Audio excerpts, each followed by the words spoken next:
when really at the end of the day, it's just the matter of a macro market. It's just what happens. That's why it's really important to have a plan. Have a plan and understand what your goals are. In fact, my camel out there is suffering right now with a broken back. So I actually found Pepe when it was only a couple of hours old, and I'm like, oh, this is a funny meme. Oh my god. Yo! Who is this degen? The old man is swing trading over years at a time. And it's like, that's where the real money is made. The answer is impermanent loss. With single-sided staking, you don't have to worry about impermanent loss. If you're aware, if you're disciplined, you can hone that into further financial growth. Financial freedom, so we can actually live life and not have to be constantly living paycheck to paycheck. I mean, that's the ultimate goal, more or less, right?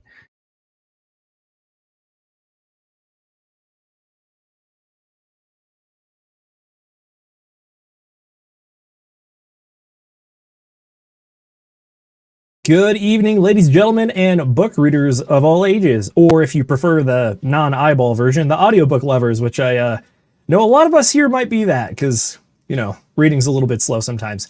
Anyways, welcome back to the book club presented by the Degen Roundtable. This week we are covering Think and Grow Rich by Napoleon Hill. This was surprisingly more dense than I originally thought it was. This is actually one of the recommendations by my own lovely parents. So thank you, Mom and Dad, for shouting this one out.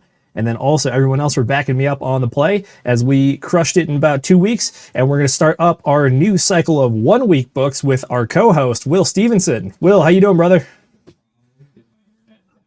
I just realized that I had to press the phone button mute instead of my headset mute, but I'm doing great. I am just cruising around, about to find a good parking spot here in the very near future, but I'm doing fantastic. I fucking love this book, man. This is one of the ones that I'm adding to the list of books that I have to read and reread over again at least 2 or 3 times. So I got like a cool spreadsheet that I have that I made for all the cool things that I find in life, whether it's podcasts, cool tools, like for finding things online or whatever the heck. And I put all my stuff on the spreadsheet. I'm going to have to create a second, like another little category just for books that I need to read and then read over and then read over and et cetera, et cetera. But yeah, this is phenomenal, man. I loved this book. Yeah, even in the intro of the book, it talks about like, you should probably take this one chapter at a time, digest it, and then by the end of the year, probably go through this book like 3 times to really like understand and get a grasp on everything. I heard that at first, and I was a little skeptical. I was like, I could double speed this once and we'll be good. And it's like, yep. No, this one could use a reread to really just capture all those nuggets. When I was listening to it, there's tons of stuff where it's just like these little like quotes and just these lines that just hit real good. So that's what I got. So, speaking of Will, we also have Will's brother on. We have the Bachelor in the Bungalow. Sam, how you doing, man? Hey, Zenith, I'm doing pretty good. Man, this book was this was a banger. I gotta totally agree with you. Of course, when they're introducing it in the chapter and I'm just buzzing through it, you know, I think I had to turn it down to like 1.7 because this was a faster one, and it's certainly heavy. But they're talking about in the beginning how like, oh, you know, you should reread this one and you should take it 1 chapter at a time. It's like they all say that. There's gonna be nothing special. And they start getting into it and I'm like, oh my God, I gotta go back. Oh, I gotta reread this one. Oh my, I gotta take this note. Oh my, I gotta stop driving and pull over and like take notes. And man, so it's like that happened so much that I just excuse me, I just kept going and I said, screw it, I'm gonna reread this, come back, and like there's so much actionable stuff in there that's like they just break it down, they keep it simple, and they make it real, which is one of the things I love the most, is that there's so many like actionable things. And I agree with a lot of the concepts in there, the positive spells, all of it. So man, I loved it. It was a great recommendation. Glad you enjoyed it. We have another member of the usual book club gang. We got Mr. Nate McGettit. How you doing? Hey, I'm doing well. Yeah, I was reading on 1.5 or reading listening on 1.5. That's kind of, yeah, it's one of my favorite spots. I like to I like to try and slow it down a little bit and be like, try and really intake things.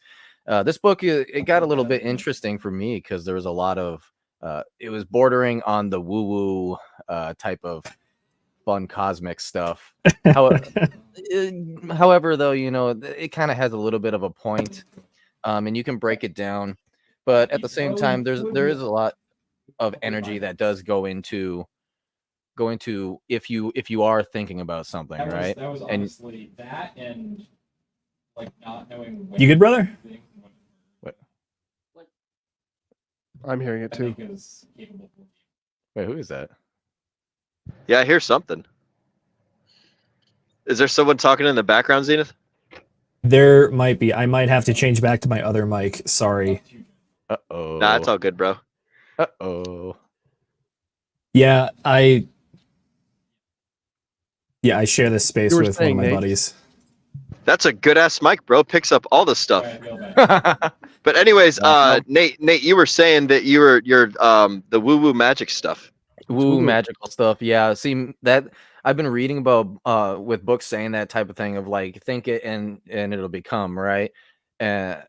You know, think rich and then you will become rich. There's a lot of books that I've read since I was in my early 20s that have said things like that. And I'm like, okay, I'm gonna do it. You know, I'm gonna write out exactly what I want, exact goals. Never really worked with me. However, I know my mindset's a little bit different, like how I work, right? And so yeah, there's listening to this, I was like, oh great, it's gonna be another one of these. However, there's so much like packed in with different examples of different people doing like how they've done it. And there's actually one part that came through and I was like, wow, maybe see that right there, that's the answer why this never really works. So yeah, there's a lot of stuff in this book. I'm gonna have to go through it again because it was quite a bit, not gonna lie. You're not wrong. I was not expecting it to get into like the full on like psychology and like meta psychology analysis stuff, but if you're ready for it and you can take it in the correct light and understand what it's trying to say and not take it like super literally, but understand the concepts and why it's talking about what it's talking about, you can get some good value out of those sections. By the way, I apologize if we're having to do a mic check live, but let me know if my audio is too high, too low, and we can adjust it in real time for the gang. Speaking of which, we have our final member of the panel, Mrs. Producer, aka Mrs. McGettit. How are we doing this evening? Hello. I'm doing great. And you sound good, by the way. I actually like that mic a lot better than the new one. Excellent. Yeah, sorry, I was testing out the new mic I got. I got one of the Rode Wireless Go mic. It's like a 2-pair that you can plug into either USB or Bluetooth. So this is supposed to be the mobile media kit. They wanted to test drive it here, but it sounds like it might be too good, as Will said. Yeah, it's picking up that guy, whoever that was. Hello, guy. How are you? Yeah. Alrighty, so before I do the summary and go through the quick synopsis of the chapters, I want to throw it to the panel. Out of the chapters, which one was your favorite? We're going to go in reverse order, actually. So I'm going to start with Mrs. Producer. What was your favorite chapter of the book? I don't remember the specific titles of the chapters to be completely honest there, because I did two times speed because I did it all today. So I'm definitely going to have to go through this again. All good. But my favorite part was when he was talking about, and I think he mentions this multiple times, so I don't think I can really isolate it to one specific spot anyways, but he's talking about just saying these things out loud to yourself. And like, you look like a crazy person, maybe, if anybody happens to overhear you or see you doing it, but literally just talking to yourself about these things and how that can help you really hold accountable, because if you just think it, or if you just write it down, it's a lot easier to just kind of be like, I don't really need to worry about that. But if you repeatedly say it to yourself and you really hammer it home, it gives you a lot more of a sense of responsibility, I guess, is what it boils down to. And that is definitely very, very true, I think. Definitely. I think that is the auto-suggestion chapter. I'd like to hop in here a little bit, and I don't want to give away too much of the sauce. And Sam, stop me if at any point like we're crossing the line here. But this is something that Sam and I do with each other often, like at least for the past year or so, is we have found that the power of like speaking things out loud, becoming people that say like what we're going to do to each other. Like Sam doesn't know most of the stuff that goes on in, well, I mean, he does, because, he's my brother and we're tight and stuff, but like Sam doesn't know all the nitty gritty details. And so sometimes I'll say like, hey, Sam, I'm doing this thing. And he's like, I don't know what that means, but okay, you've said it, so I know that it's going to happen. Right. And I had taken a class at some point that talks about the importance of like basically like exactly what Mrs. Producer just said, is that like saying things out loud, even though it sounds silly, like it's really useful to find yourself an accountability buddy, whether it's your brother. Like Sam and I are fortunate enough that we have this great like brotherly relationship that we can say these things to each other, and we can just like instead of me talking to my closet or me like screaming it into the void, I can say it to another person, and then that makes me have to do it even more, because the repercussion of saying it out loud to another person, like it cements it in reality, and it makes it to like it changes it from being just like words that I'm speaking trying to cast this positive like spell on myself, into like, oh hey, I've told another person I've done something, so now my word's at stake. Now like my worth as a human being is like, oh, is this just some person who talks all the time, or is this a person who like does the things that they say? And so like there's definitely a learning curve, and we've got some fun stories of some silly things that we've said to each other, probably for another stream or some other time. But yeah, it's very important, I think, to say these things, to like start at that beginning step, just like Mrs. McGettit was saying, where you say these things out loud, and you literally say them out loud, even if you're talking to no one. And then the step past that is to find someone else that you trust, and who's got your back and is going to listen to you say silly things, and like just be there anyways. So I just wanted to double tap on that. That's a great point you got there, Mr. Producer. Excellent. Good stuff. All right. Over to Mr. McGettit. What was your favorite chapter or concept from the book? So I can't remember exactly which chapter it was, because it was like in the middle of one of them. But when he was running around talking about all the different stories about how like the Boston Tea Party happened, and how the Boston Massacre happened, and all that, and how the Revolutionary War basically started. It was all because of these. That was the decision chapter. They were talking about how it was like, who was the guy that wrote the Declaration of Independence? No, sorry, not the guy that wrote it. It was a bunch of them. Jefferson was part of the drafting, but it was John Hancock, and I also want to say it was Jefferson. Yeah. They pinpointed it down to these two guys that said, "All right, enough is enough. We're writing this damn thing, and we're just saying no more." It's kind of interesting how they traced it back. It's like all of this stuff happened right here with these two guys just making a decision and sticking by it. Yeah, and when they're tracing it back like that, those stories were so cool to listen to, and especially like a lot. It was entertaining because a lot of it was like oh, the general or the colonel of the British Empire was like, hey, you have to stop doing a thing, and we are going to threaten you by doing it. And in no short terms, basically, he said right back at him, like sent a letter right back saying, well, fuck you. I'm just like, God damn. Obviously, it's an older book, so, it's all in the fancy smancy wording and all that. But I'm just like, so basically he said, fuck you. Okay, got it. Oh, man. It was so entertaining to just listen through all those stories and have them trace it all the way back like that. I was like, wow, this is a lot of fun. I was legitimately laughing out loud, because it's such an American thing, isn't it? As soon as somebody's like, you got to do a thing, we're just like, no. I'm telling you, the history of Americans is just a history of people that are some rowdy cocksuckers. Honestly, it's really bad. Yeah. It's not my favorite story, like singular story, but there's like multiple different stories in there that I was just like, this is way too entertaining. I love it. For sure. I will say one of the nice things is that the book has a good, I'll call it a healthy amount of anecdotes and like relatable stories, and even some of those connections to notable people in the past, like founding fathers and Revolutionary War times. So it's good stuff. Alrighty, over to Sam. Favorite part or topic from the book? I gotta say, hands down, my favorite part is like just right out of the gate, man. They hit it nail on the head. Desire, talking about how like this root function, if you want something bad enough,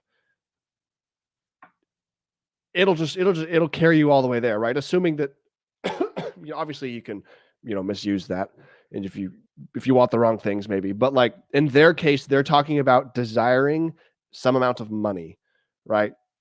And the power of letting that desire fuel your hard work and the decisions you make, the little ones day to day that put you in the positions that give you the opportunities to set things up. and ultimately how that desire feeds into getting where you want in life and doing what you want to be doing. I have to say that's a very relatable thing to my recent life, being able to change my logistics and things like that. So I really like that part of it. And I also have to say that I would say that the power of desire on that level expands to many other categories aside from just the money, right? If there's somebody who desires something on such a base, like deep level, it's going to direct a whole lot of their actions in life. I would say that works for relationships. I would say that works for money. I would say that works for like the goals you want to accomplish, the work you want to be doing. Like I could say you could scale that out of the book and say, you know what, apply this desire rule to like all of these categories, and you're going to get there, right? If you apply it right. So that was my favorite. Absolutely. One of the interesting things about the desire section, especially when they're talking about growing rich, is they're saying if you want money, make sure it is a specific finite amount. Write down the exact number and write down the exact time you want to have it by, and then work everything backwards from there. So one of those things where it's like, if you don't make it concrete, you're never going to like figure out how to like tangibly get to that physical number, as opposed to set the exact thing you want, and that's where you're going. See, I actually got something else on that, kind of like a little pushback on that one. Okay, go for it. Because I've been reading books that kind of say more or less this type of thing since my 20s. And so then I would do that. And, I'd write it down, whatever, every single day I'm walking by, my goals, things like that. And what on my side of things, that just as soon as like a venture failed or an investment that I made failed, that would lead to just more and more disappointment. And so it always like spiraled downwards for me. So I actually got the opposite effect. Interesting. Tell you what, Sam, final word on the desire chapter here. All yours. Yeah, well, I wanted to add just one more thing, and that's a quick shout out to one of the people on the panel here, the co-host today. Well, I guess he's technically not on the panel. He's a co-host. It is a celebration of his entering into this world. And just a little quick shout out. We're not going to try to sing happy birthday on live, but you can sing it at home, guys, because it's his birthday today. His name is Will. Beautiful. All right, time to start singing happy birthday to you. Happy birthday to you. What, nobody joining in? in? Happen to be our excellent author that we had come on the stream, Christine Stevenson. Did I get that right? Yes. That's excellent. That's our mother in the chat. Thank you, mother. My laptop is dying. I just broke my charger port, so I won't be able to check the chats anymore. But I would like to give all of you in the chats a warm thank you, and thank you, Sam, and thank you, Mom, big shout out to my mother, who's the one who did all the work at my actual birth. So like I just chilled out. I just hopped on out. So big shout out. Happy birthday, Will. Thanks, Happy guys. birthday, Appreciate brother. it. I'm 14 years Excellent. old today, so I've made it. Okay, now you're Beautiful. just. Alrighty, tell you what, Mr. Will Stevenson, birthday boy, do you have a favorite chapter or anything that you did not already cover? Yeah, so all of your guys' points were excellent, and so I got to close my laptop now because it is essentially dead and totally useless. I was looking at the synopsis of the chapters so that way I could try and list it off perfectly, and I think it's chapter 4 where they talk about specialization. And the thing that I kind of want to touch up on here, because like you guys kind of stole my points away from me, so I'm going with my backup one, and that's that. I mean, no, they're really great points. So shout out to you guys for getting to them first and making me think. Stealing from the birthday boy. Yeah, exactly. Hey, I keeps me on my toes. So that's the best gift, is to challenge me. I appreciate it. But the thing that I liked, the second best thing that I liked about this book was the part where they talk about people and their prospective future employment relationship with their employers, and how employees would be more working alongside their bosses rather than working directly like for their bosses. And so that like it introduces like a new level of sovereignty in the understanding of like how the world is going. And I think that that's something that a lot of people need to if they were to take any advice from me, I think that a lot of people would do very well to consider themselves as like at the same level as everyone else, not better than, not worse than. You're not subservient to your boss. You're not subservient to your employer. You guys are there trying to accomplish a mission together to serve the customer, right? And so I really like that chapter of the book where he talks about, like, this is the new paradigm of employment. It's no longer going to be like, stuck up hoity-toity bankers like looking down on the customer.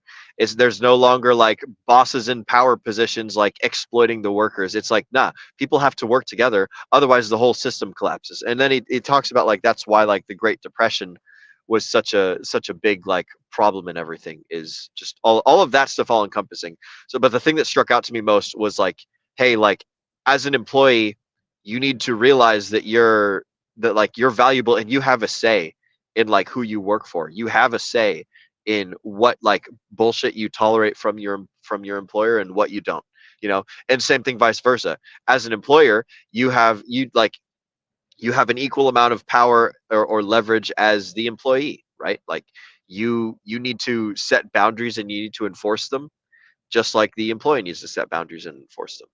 I think that oftentimes, people just get stuck in there like, oh man, I'm just the victim circumstances, and like I can't control anything, and my job is terrible and my boss sucks. And it's like, well, you're tolerating it and you're staying there. You can leave, you can go and do your own thing. So like it's up to people to enforce their own boundaries. And like that was the second biggest point that I got out of the book, other than the stuff you guys already talked about. So that's what I got. Good stuff. I'm pretty sure it was in the standard version that I read, but it was technically at the very end of the book. But one of the sections that I really liked was where the guy talks about the 7 basic fears that humans have, and how those are the things that are going to keep yourself from self-actualization. And I think the fears were fear of poverty, fear of criticism, ill health, loss of love, loss of liberty, old age, and death. And the part that I found interesting about that section was that he actually breaks down like the symptoms and then a little bit of some of the cures for each of those different things. And then also talks about how specifically those things will counteract all the different ideas that they already talked about in the book. Yeah. And then other than that, I will say I think this may be the origin of one of my parents' famous quotes that I finally found the origin of, which is quitters never win, winners never quit. Heard that all my life. And I'd argue that this might be the source of it, considering the age of the book. And yeah, I was thinking the same thing, Zenith. I was thinking the same thing, because as soon as I heard that, I was like, wait, wasn't this from like the early 30s, or sorry, the late 30s? Yes, it was. I will talk about the history of the book before we do the rundown of our chapters. However, right now, Mrs. Producer is keeping me honest, and we have some highlights for the chat to throw out there. So, Mrs. Producer, please go ahead and hit me. What do we got? Who's hanging out with us tonight? We got Hexpedition throwing us a thumbs up. Excellent. We got Ricky Paul Music says, "What's up, guys? First time. He's been early to the stream. Glad to have you. You're getting to catch the whole thing live." And then also shout out to everybody that's part of Replay Gang. So thank you again for taking time to either redigest this or catch us not live, but still taking time to hang out. We got Agent J. What's up, brother? Hope you and the missus are doing very well. Good to see you. You will be missed on the panel tonight. We have as always, Miss Christine Stevenson. I gotta say, I'm a big fan of all of your work, by the way. Not just the book, but these two fine gentlemen. Although, to be honest, I'm a little iffy on all your IRS stuff, because I'm not a big fan of the government per se. But we'll glaze past that one. Thank you for showing up. We got Bungalow for Bachelors. Sam throwing a few dollars to his brother there. Get yourself something nice, birthday boy. Beautiful. Thanks for the super chat. I might have to. Well. We got Paul Sachs. Thanks for joining up, brother. He says happy birthday to Will. And we got Centurion 54X coming in late. Good evening, D-Gens. Good evening to you as well, you fellow D-Gentlemen. And then, by the way, big shout out to Paul Sachs for coming on Whiskey Wednesday the other night. We had a fantastic time talking with you at the end there. There was a blast. Shoot, we even have a few more. Mrs. Producer, can you hit these guys? These are some of our OGs. I want to make sure we get them in here. Hexkin Lost in Asia, present and accounted for. Will, what do Marines do for you on your birthday? Oh man, shoot, I don't know. That's probably not good to talk about on YouTube. We'll just say that it's painful and fun and excellent, and also not painful. So I was gonna say, Will, remember your mom is in here. Yes, we'll lots leave of that one things. behind. We'll leave that one Yeah. behind closed doors. Yep, And yep. then I last believe but not least, we got Mr. Angry Twinkie. He says, hope everyone is having a great weekend. It is Friday, so we hope that everyone is also having a great start to their weekend. Will, sorry, I cut you off there. Finish your thought. Or did No, I rob you? was just gonna say I was gonna shout out I'm almost positive that Hexagon Lost in Asia is a Marine as well, and if not, then he's either Army or Navy. But shout out to all the vets in the chat. Shout out to everybody who's here. So Semper Fi, brother, and Godspeed to you all. May you all become as degenerate as we are one day. Beautiful. Yeah, one of the just like beautiful coincidences of the crypto field is that there's so many people in here that are just vets. I think veterans make up like 1% of the population or something, and yet it feels like wherever you go in the crypto space, these kind of find us all over the place. So Actually, it's known that the Hexicans actually have been, for whatever weird reason, Richard Hart really spoke to veterans, and I think it has to do with basically kind of like screw the system or fuck the system, and just I want to do my own thing. I want to be decentralized. it could be that, or he built a product that was designed to reward people for delayed gratification. And I'd argue that if you go through the military, you have at least a little bit of discipline drilled into you at some point.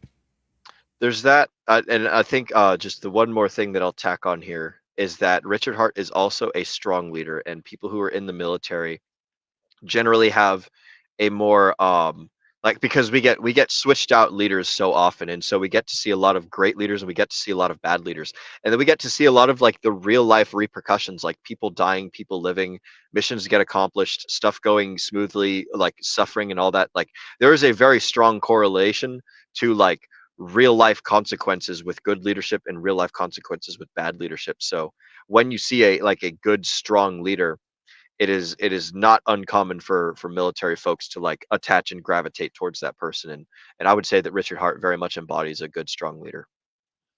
I would agree, although there's a bit of an irony now, which is that as the leader, he is trying to detach himself as much as possible and really promote the decentralization of decentralized finance. But at the same time, though, I think it is a strong leader. And another quote from my parents is everything rises and falls on leadership, and you definitely see it in the military, like Will said. So we got contracts. We don't break contracts. All points you guys discuss are valid. Vets understand RH different. There you go. Well said. All right. Lastly, Paul Sachs. RH spoke like a drill sergeant to chat, short and harsh truths. Yeah. Yeah, that's possible. Yeah, I could see that. Yeah. Definitely not the tone, but the words. Yeah, absolutely. Understandable. Okay, are we ready to get into my, pardon the interruption, fastest 5 minutes of book summary? Let's do it. Alrighty, so if you read this book, you might have heard some interesting and familiar names thrown out, notably Andrew Carnegie and a bunch of rich and very successful entrepreneurs, and that is because this book was written back in 1937 by Napoleon Hill. One of the people that he's largely referencing in the book is Andrew Carnegie, which is one of the very famous people and very successful people of the time. Notably, this book was written around 1936, in which case they were recovering from the Great Depression, so that did leave a very large scar on the American psyche at the time, and I think some of it comes through, especially in the chapter around the fears that I mentioned previously. With that said, I'm going to run through the chapters that we have for you guys. This is a very dense book, and I'm not going to nearly touch on all the points just with the top of the line chapters alone. So I definitely recommend this as a read or a reread. So to start off, we have the first chapter, which is desire. Start with having a strong or burning ambition to achieve a specific goal or outcome. Next, we have faith. Having an unwavering faith in yourself and your ability to achieve your own goals. Next up, we have autosuggestion. This is the idea that you use positive self-talk and affirmations to reinforce your goals and beliefs. This is almost one of those subconscious things where it's like you are constantly exposed to the information so much that it becomes embedded in you. Next up, we have specialized knowledge. Acquire knowledge and skills needed to achieve your goal. There's a great story when I think it was Henry Ford that got dragged in front of a court on this one, and the lawyers were trying to get him to show that he didn't know what was going on by asking a bunch of like very, very tedious questions, and he just snapped back at them really quick, and he said, "You may think that it's dumb that I don't know this, but with the push of a button on my desk, I can get you any number of experts that can answer all of these questions better than you can understand them." That was a great story. I really like that one. Next up, we have imagination. Using your imagination to visualize your goals and the steps that it takes to get there. Chapter 6, we have organized planning, developing a detailed plan of action to achieve your goals that you've laid out. Number 7, we have decisions. This is make a firm decision to follow through on your plan and never give up. Next up, speaking of which, we have persistence, which is keep working towards your goal, even when faced with obstacles and setbacks. Next up, we start to get towards the last section of the book, which I'm going to start to talk about as more of like the, not metaphysical, but like psychological and psychoanalysis stuff. First up, we have power of the mastermind. This is the idea of surrounding yourself with like-minded people to bounce ideas off of and really like mull things over. Almost like they suggest you read the book and then discuss it with other people in a group. Imagine that. Next up, we have the mystery of sex transmutation. This is the idea of controlling your sexual desires, but also understanding how they fuel you as a human being to achieve great things and desire greater things. One of the things they specifically talk about this is the idea of like, you can notice in animals, like when they get castrated, is that by castrating an animal or neutering or spaying, what happens is you remove a lot of the testosterone and you remove the desire or the need to reproduce. And that greatly affects animal psychology. Humans, a little bit different, but at the same time, I think Aaron Clarey is famous for saying this, which is that the power of the economy is female youth and beauty that men strive to achieve. Next up, we have the subconscious mind. This is tapping into the power of your subconscious mind to help you achieve your goals. All throughout the book, up to this point, they allude to and they talk about the idea of doing things for repetition for yourself. Not because you're like, well, you are trying to fool yourself into believing it, but in like a good way. This is the positive version of gaslighting yourself towards success. The idea here is that you get exposed to information so much and so often that it just becomes ingrained and you're thinking about it without even thinking about it. For example, one of the statistics that advertisers and marketers like to throw out is that once you are exposed to the same ad about 9 or 10 times, your brain will start making subconscious connections to things that are associated with the advertisement that you see. Sometimes they can try to increase the strength of these connections through fancy jingles, powerful imagery, emotions, something like that. Next up, we have chapter 12, the brain. Use your brain to analyze and plan and to make decisions and take action. This is one of the chapters that kind of wraps up a lot of the ideas and puts it all together and says, here's a top to bottom, how we incorporate everything together. And it all happens right there. And lastly, this is, I'll call it the capstone of the book, Ideology. And they specifically talk about how this is the most, as the term that Nate liked to use, is the most woo-woo topic that is out there, so to speak. And this is the idea of the sixth sense. Summary on this one is trust your intuition and inner guidance to help you make the right decisions and achieve your goals. This is something where the author starts to correlate and tie together not just American ideas, even though this is an American author in a very American time, but the idea that a lot of great historical and power political figures have managed to achieve over the years. I think one of them is, God, please, someone's gonna have to correct me on this one, if it's Taoism or Buddhism that talks about like achieving enlightenment and karma or nirvana, but it's basically the idea of that you have removed all of the inhibitions inside of your mind so that you are properly aligned to the point where you feel like you can tackle anything in the world, and in legal and moral fashion, you can just achieve things by just a sheer matter of will, because all the other obstacles are cleared from your mind and you see the path forward and you know how to achieve it.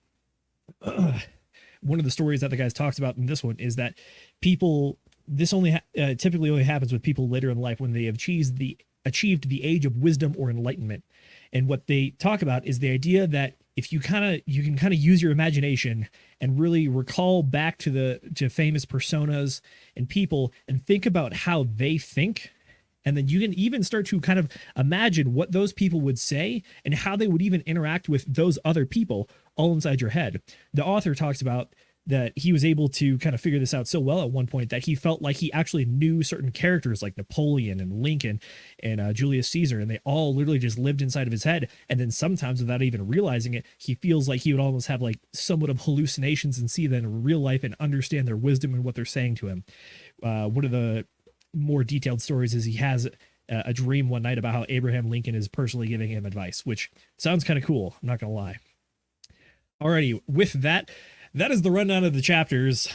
I'm going to take a quick drink. What do you guys think? How'd you feel the book was broken down? I like to think of it as like there's kind of 3 sections. The first one is the setup. It's talking about very base level, like psychological things that make a lot of sense and are very apparent.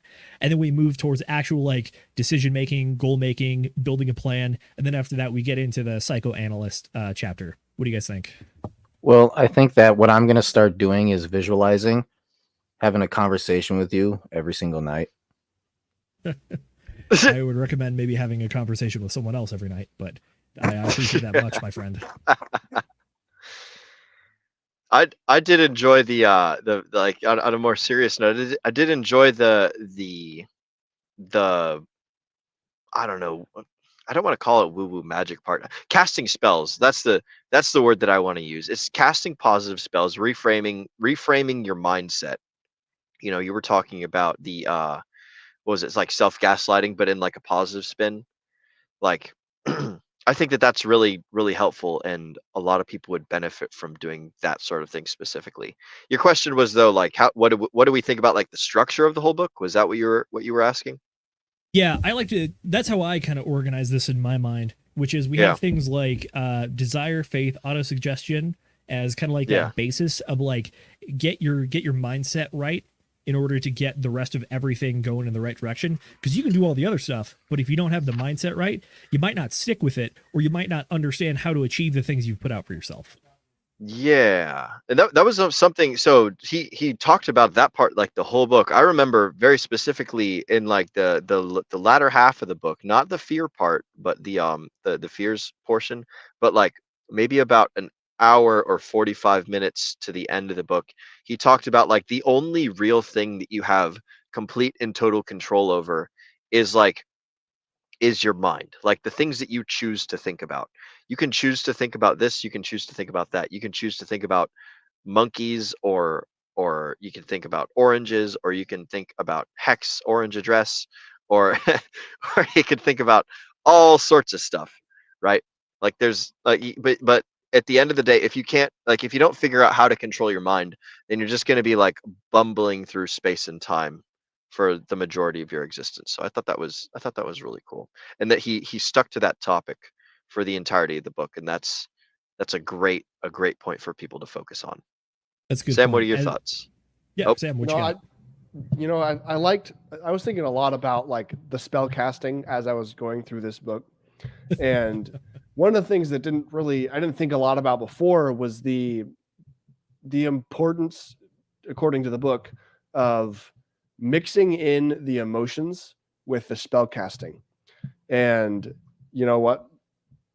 Obviously, you know, it's the book's theory. Who knows if it works or it doesn't? But it makes sense to me that if I'm going to say I'm going to accomplish a goal, and I'm really trying to train my brain, which is this, you know, physical thing in my head, I ought to try to use some of the processes that my body, you know, has, which include my chemical reactions and my hormonal like balances and all the things that like I can maybe produce by, if I can get to the point of putting myself in an emotional state when I'm saying a particular thing, then I might have a larger impact on making an impression on the processes in my body. It's kind of just like taking a big old sniff of the boom boom stick, right?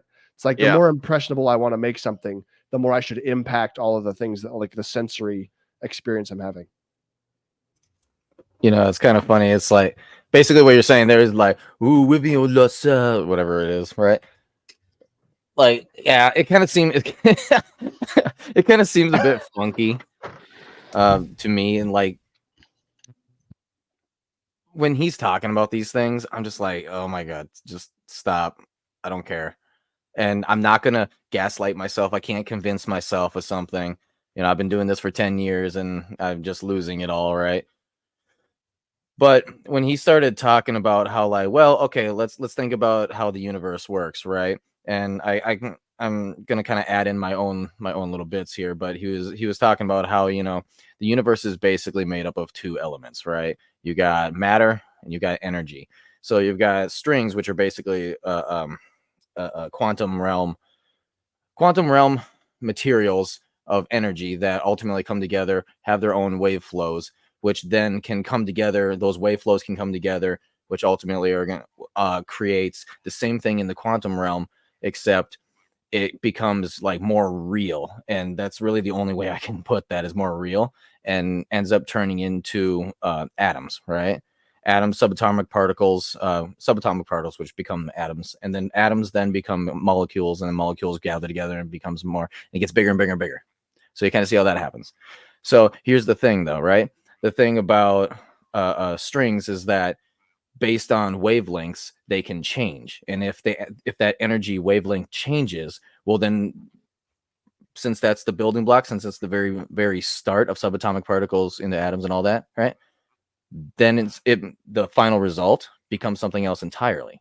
So the idea that he was talking about is like, if you start putting your energy or thought processes into trying to change that wavelength, in the end, it's going to end up changing, like things around you, because all these quantum particles are connected together. And so if you want something really bad, and you really, really, truly change your absolute belief, which is kind of like in a quantum energy, basically, then something else is going to change to try to to try to give it to you, so to say. And so, yeah, long story short, the power of suggestion is actually incredibly powerful, and might be a little more scientifically powerful than you could imagine. And so it's funny that with what you were talking about, Sam, I'm like, screw that. I don't care. But as soon as he starts talking about the energy of the universe based on that, I'm like, oh, he's got a point. Okay, so what you're saying is maybe like some of the topics may seem a little like outdated or not connect, but then the other ones, they actually do hit home for you. I think it's the way that our brains work, right? For Will, he's going to hear about like magical, what I would call magical woo-woo, right? You know, with spells, with the spells and all that. And he's going to be like, yes, that works. But for me, I'm just like, I can't do that. But yeah, the exact same thing can be said, but in a way of like, oh, well, you know, it's just energy, ribbons of energy in the universe, and they all connect together that way. Like, oh, okay, that makes more sense to me now. And now I can convince myself of that. It's strange the way brains work, right? But yeah, it's just, you know, people are different. Fair enough. I'll give our final word to Mrs. Producer before I dig down with some very specific questions for our panel. Any thoughts about the editorial or total style of the book? Maybe how it's broken down? I would agree with what Will said, that it all connects very well to itself, and they do a fantastic job of keeping that kind of that synchronicity throughout it. And another thing that I noticed, I don't know if everybody else noticed this, but I can't remember if it was in like a preface or if it was actually a part of the book and they just mentioned this, but this book was actually an inspiration for how to win friends and influence people. And I definitely saw that. Like, I could really pick up on the kind of the connections made there. I think what they said was that it was one of the ones that Dale had researched. Yeah, I think it was the other way around. I think it was the preface. He said that this book was very much largely influenced by Dale Carnegie's How to Win Friends and Influence People. I'm pretty sure it was the opposite. I think this one came out first. I can see it. It totally makes sense, though. They're both very much intertwined, and a lot of the concepts build on each other. Yes, very much so. And that's one thing that I really picked up on. And another thing, this goes back to something I said in an earlier stream, that the idea that motivation isn't something that exists. And I take that with a grain of salt, because motivation definitely is like a thing that happens for us. We get motivated to do things. But in the way that I mean that is that it's not something that you can just, well, maybe you can do this, but you shouldn't do this, and it's not going to really stick if you do it this way. You can't just sit around and wait for motivation to hit you and then continue to use I'm not motivated enough to do something as an excuse to not do something, because you're just going to never do the thing. And that was something that I heard before, and I think this book really kind of drives that point home, that you can create your own motivation. Sitting around and waiting for motivation to come to you is not a good idea. It's not a good system to work off of. It's not something that you can just sit there and like, oh, I hope I get motivated to clean my house next week, but I haven't done it in 6 months because I haven't been motivated. It's like, no, that's called an excuse, my friend. you need to do the things. You need to talk to yourself. You need to get up. You need to actually do it, because you can't sit there and just say, I hope I get motivated. That's true. That's actually a great segue into the first question that I wanted to ask, which is specifically about the chapter on desire. One of the things that I noticed is that when they're referencing the list of all the hyper successful people that, like, you think about when you envision like true entrepreneurs and leaders in the space, the way that they're portrayed is, in my mind, is almost just like this icebreaker, this giant like 1,000-foot ship that just crushes through ice and just looks like it cannot be stopped. And I think of that image in my head because when you think of those people, it's almost like that desire and drive. It's one of the things that I like to say. It's the people that play the game and win the game because they love the game itself. They're not trying to get the end result, but like you just look at these people, you're like, they wouldn't be doing anything else. Like, even if they had other things and they achieved all their goals, they would still be here day in and day out because this is what they want to do, and they're just going to keep burning forward. So one of the things that the author talks about early in the preface is the idea that there is a single underlying key throughout the book that you have to be able to identify in each of the chapters to understand what the entire thing ties together. And for me, it comes down to the mentality. That's what I thought it was. And I want to ask you guys, how do you think mentality fits into all these different chapters? Because I think there's a point that they start with this chapter, which is that mentality and desire and drive has to happen first, which is that you have to want. You got to want it. Am I crazy? Yeah. What do you think? I think that's pretty good, bro. I actually, I wasn't sure what the message was, so I Googled it. Yeah. Well, and I think you can give us the answer if you want, or you can try to. Well, I'm not gonna spoil it for the audience. I want them to go read the book and figure it out themselves. But I would agree with you that mentality is a good way to sum up like a good theme throughout the book. And I would go so far as to say that like you have a good one word encapsulation. My one word encapsulation is just go. That's how I see the whole book. The whole book is basically go. It's do things. It's get shit done. It's be at the epicenter of it all, right? And that's not like the secret thing or whatever that's like hidden inside the book that they hint at in the first or in like the preface or something. But that's what it meant to me. That's what like a whole lot of the book was. So that's what I think. You know, like the mentality, the way that you phrase it, that's a good way to look at it. I like that. I hear that, but I think I'm more trying to reference like desire, which is that if you want to do these things, you really have to want it. And if you don't want to do the things, then guess what? You're not going to do the things. Yeah. Can I add to that really quick? Yes, ma'am. Please do. I think you've both got valid points, because what he's saying with what you're saying, Zenith, what they mean there is that if you don't have a burning desire to do this thing or to, accomplish whatever it is you're trying to accomplish, you're just probably not going to, because you'll eventually just give up. I mean, it's very easy to say, I want to be rich. It's very hard to say, I want to have $1 million by this time next year. It's completely different things, because one is really more ambiguous and the other is more like, this is a set idea now and it's very solid and now I have to do it, which, we kind of touched on earlier. But then Will has a good point, because later on in the book, he references like a couple of other books that the version that I listened to had like, the editor had gone in and added like 21st century kind of like updates for these things. So I'm not sure if everybody got the same one, but it was in one of those where he mentioned several books, and one of them was called, if I might get this wrong, but I think it was called Just Do It Anyways. Just do it. Something like that. And that's kind of what Will's saying, like, you just go do it. And so I think both of those were really present in here.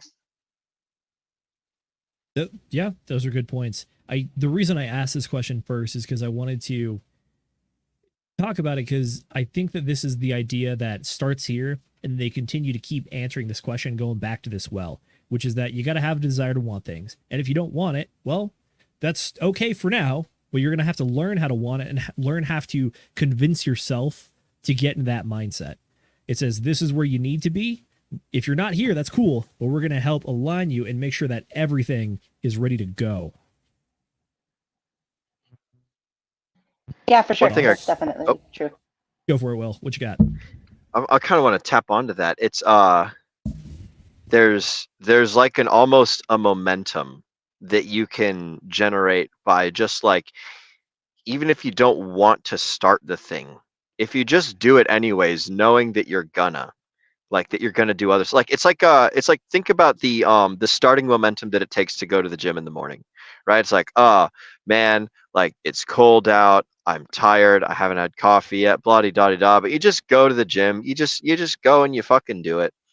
You get to the place, you like start busting out reps, and then all of a sudden it's like, hey, I'm at the gym, I'm working out, I'm getting after it, and then next thing you know, you've done like 4 or 5 sets most often. Like at least this is how it works for me, is like if I find myself like, man, like I really just don't want to do something or whatever, and if I just start it, then it's like, hey, I'm doing this, and eventually, like it's almost like you get this forward momentum where your brain kind of tricks yourself into being like, hey, you're already doing this thing, like you might as well do a damn good job, right?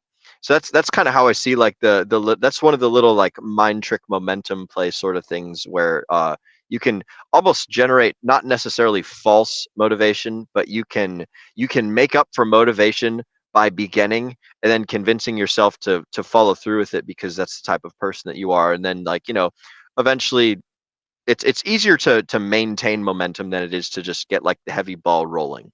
You know what I mean? Those are my little 2 cents there. That makes sense for sure. Sorry, really quick, very good point. I wanted to just add this in. One thing that this book kept making go through my head was the very, very famous quote. I'm assuming it's famous. I could be completely wrong. An object in motion tends to stay in motion, and an object at rest tends to stay at rest. Beautiful. I think that is Newton's second. That is a law. If I'm not mistaken.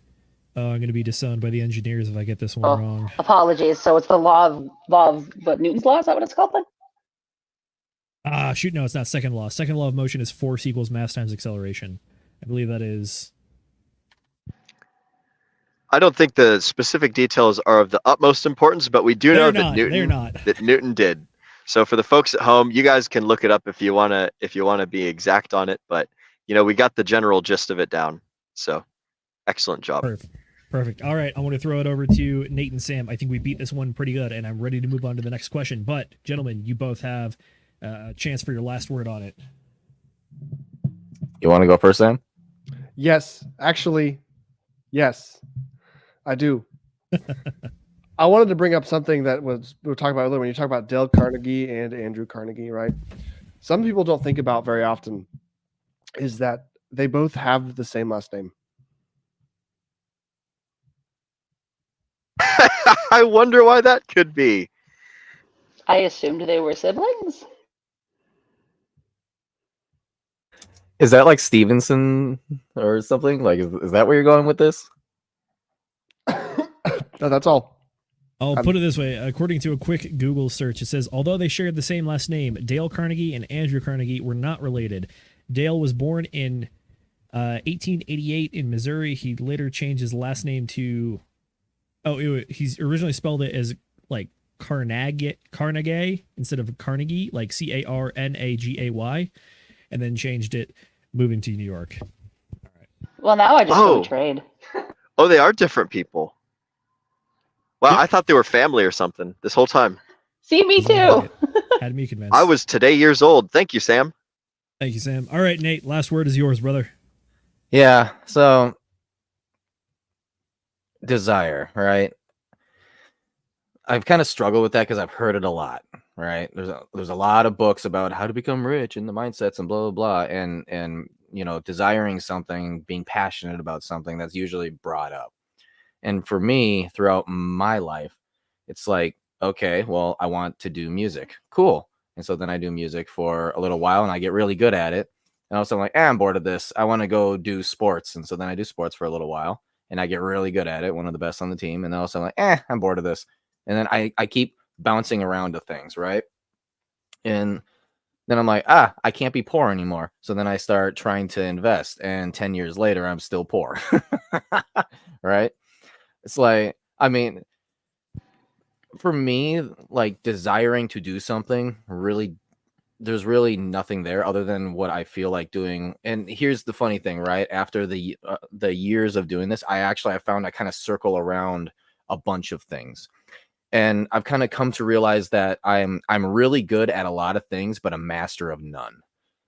However, every single time I go back to one of these, whether it's videography or music or photography, wildlife, adventuring, sports, whatever, right?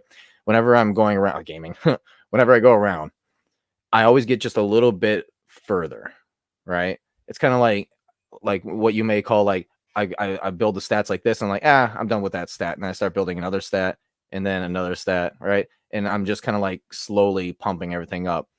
So this might be a segue for you, but I would say the story of my life, as far as this book would go, doesn't really have anything to do with like desire as much as it has to do with persistence. That's a good topic, and that's actually the next one we're going to get to. So I did want to talk about persistence. So back to part of my original allusion to this last question, which was the idea of all the magnates and the successful people. And one of the traits that they have in common is that they are persistent people, and despite having failure thrown in their face, they still continue on and still pursue the desire, because they know that no matter how much failure gets in the way, they're going to keep going. Obviously, the famous suggestion of this one is Thomas Edison, the famous inventor, but most notably the inventor of the electric filament light bulb. When doing all of his research and all the painstaking failures that it takes to get there, one of the famous quotes he has is, gentlemen, it took me 2,000. I did not fail 2,000 times in making a light bulb. I simply know 2,000 ways in which not to make a successful light bulb. So that's the quote. And I think that this is another one of those traits that really separates the chaff from the wheat, in my opinion, which is that the people that are successful are the ones that keep coming back, even when failure happens and keeps getting thrown in their face. And it can be tied into one of the fears later on, which is criticality, or the fear of death, which is that your fear of the criticism or fear of like getting nowhere in your life. But it's always people that stick through hard times to achieve their goals. So the question to the panel is, do you think that there's a key to having this level of persistence, or is it just pure insanity that you keep going through it? Where do you fall on this one?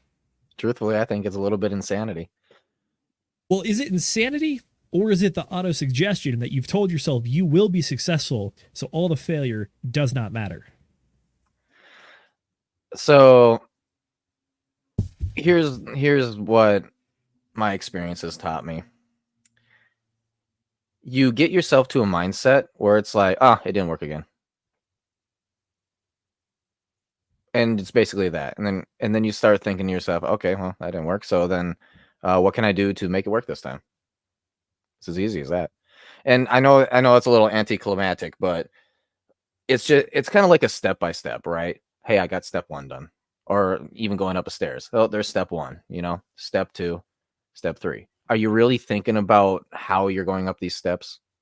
No, you're really, it's one little thing at a time, And eventually you get something that works, and there's like a breakthrough.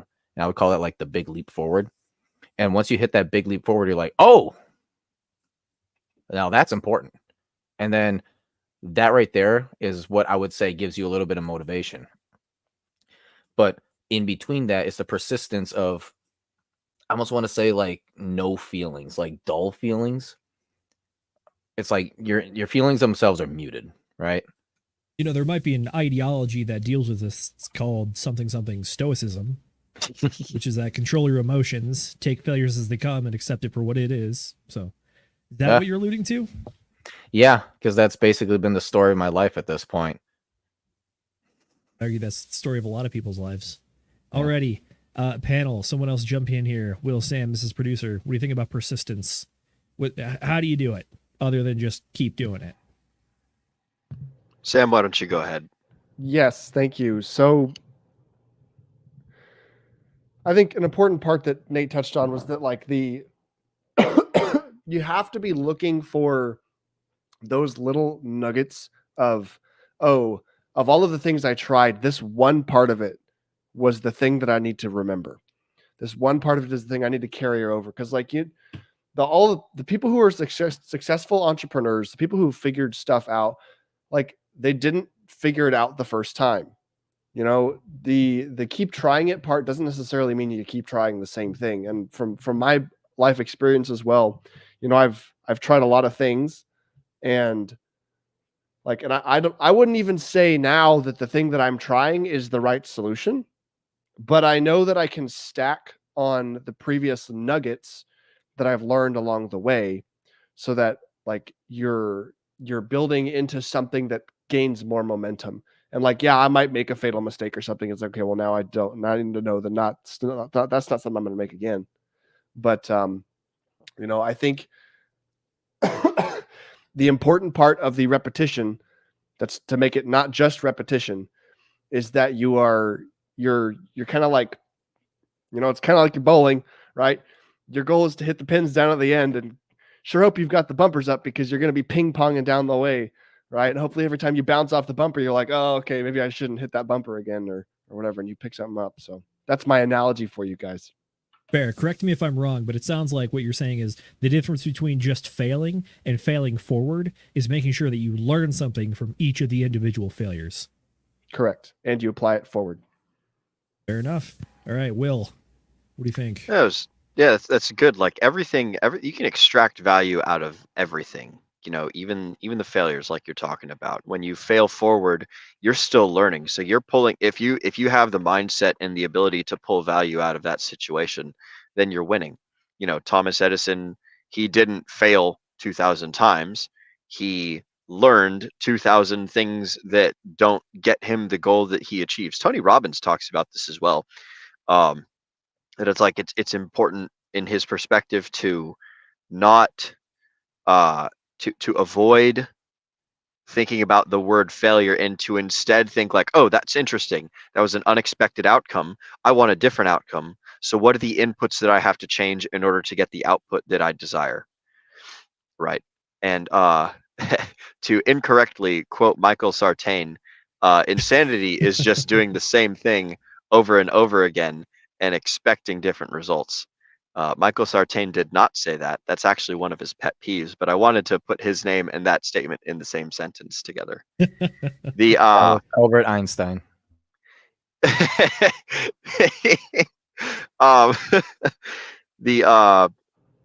The insanity point of doing the same thing, it seems like insanity from an outside perspective for someone who doesn't get it. But this is kind of like where the whole like crazy drive and like obsession portion comes into play, where like the people that really make it in the world, the Elon Musks, the Donald Trumps, the Andrew Tates, the Margaret Thatchers, the Genghis Khans, right?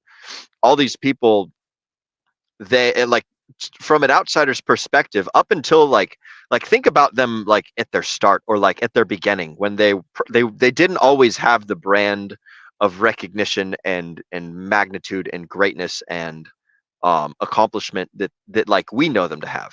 At some point they had more humble beginnings, or they had the point where they were building up their momentum, or yada yada yada. And from an outsider's perspective, that like we can look at it from like a 30,000 foot view, and we can see that whatever they were doing was successful because they got to where they are, And so like from an outsider's perspective who doesn't have this 30,000 foot view, all they see is what's in front of them, and they see young Tate, or they see young Genghis Khan, or they see young Margaret Thatcher, or they see, young whoever, like insert famous person name here who's known for things, right?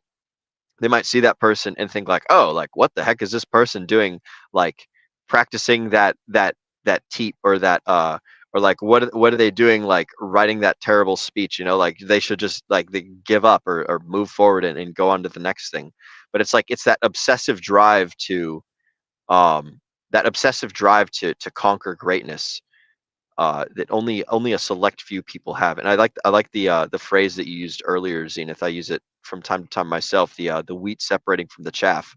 Like most people, they don't become obsessed, and they don't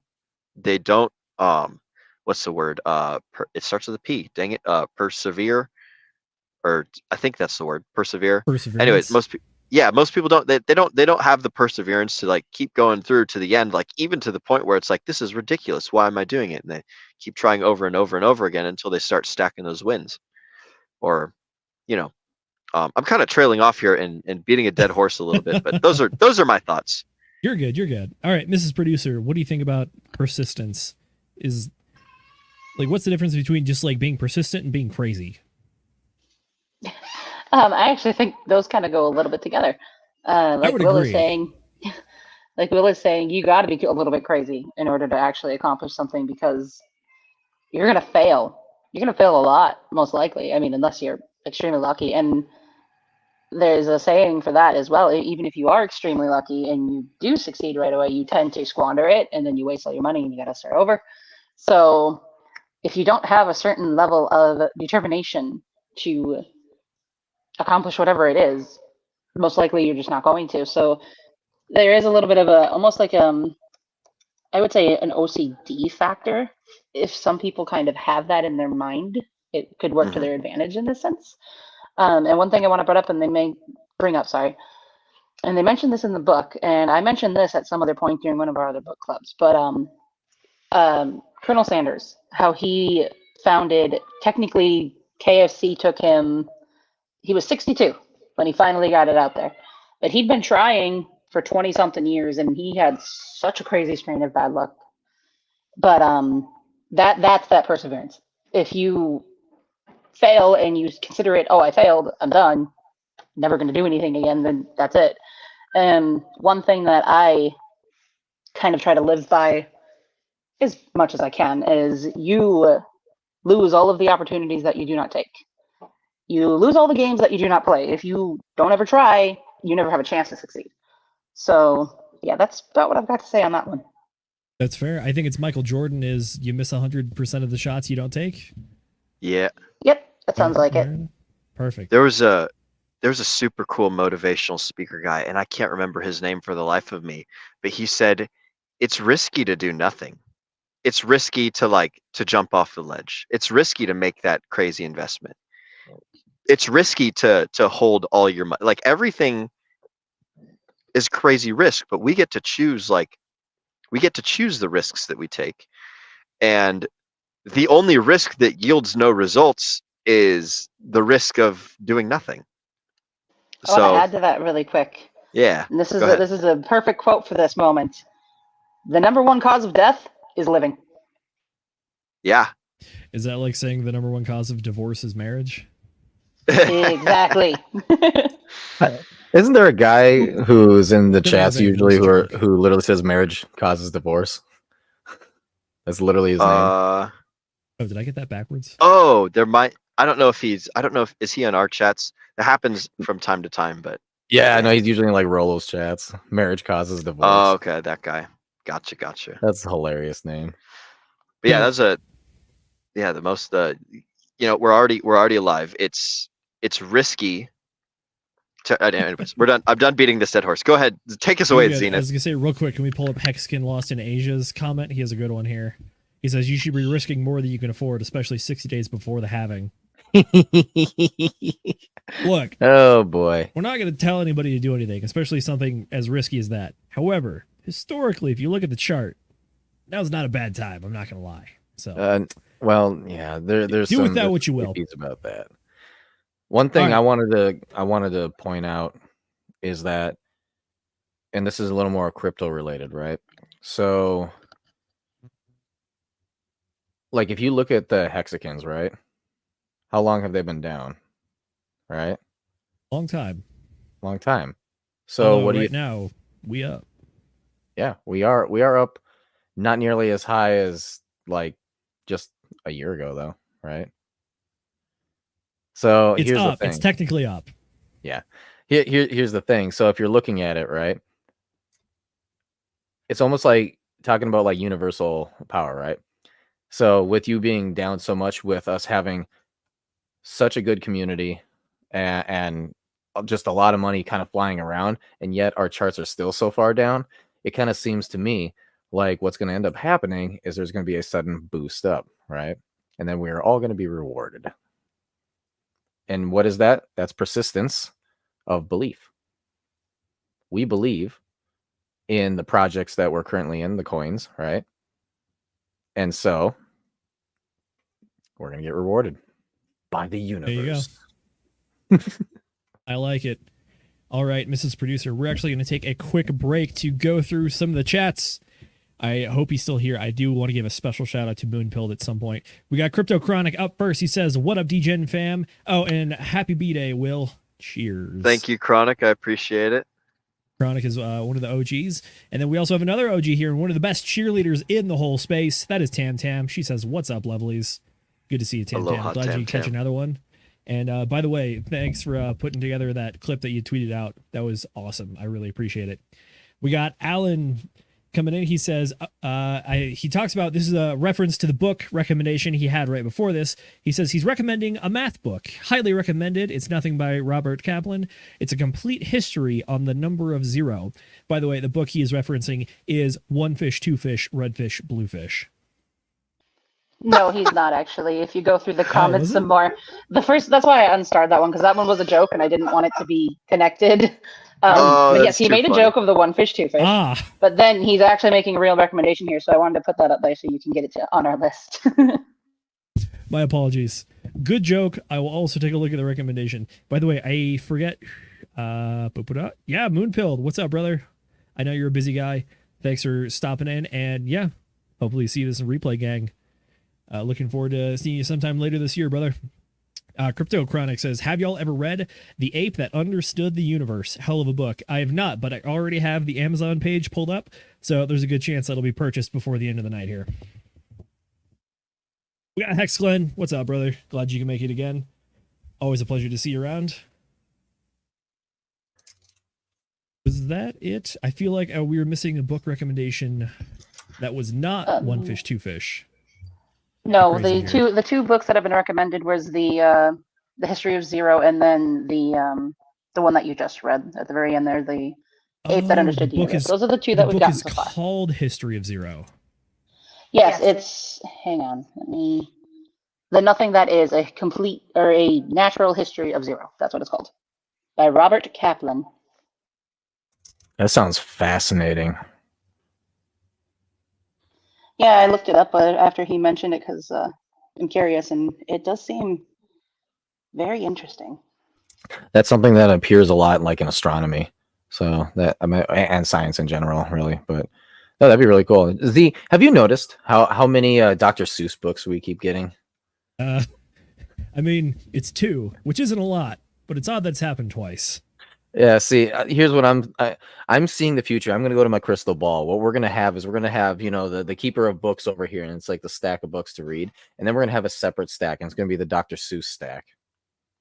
I'll put it this way. April 1st falls on a Monday, but I might have to make a special video just for that day. Will and I might work on something for that. Alrighty, with that said, damn right. As always, shout out to the chat. You guys are excellent, and we really appreciate you guys showing up on a Friday night to talk about books. So you are the real ones out there, and thank you for making sure that we're not just talking into a closet. Because, I mean, Lord knows, I'd do it anyways. I'm just happy to have these beautiful people to talk to as well. Alrighty, back to it. We are closets. Could be. I could be crazy. Like the book talked about how he imagines the people, you all could be various articles of clothing in my closet. Like, I don't know who's the suit jacket. That's probably Will tonight, actually. Will is the suit jacket. Usually he's a tank top, but we dressed him up tonight.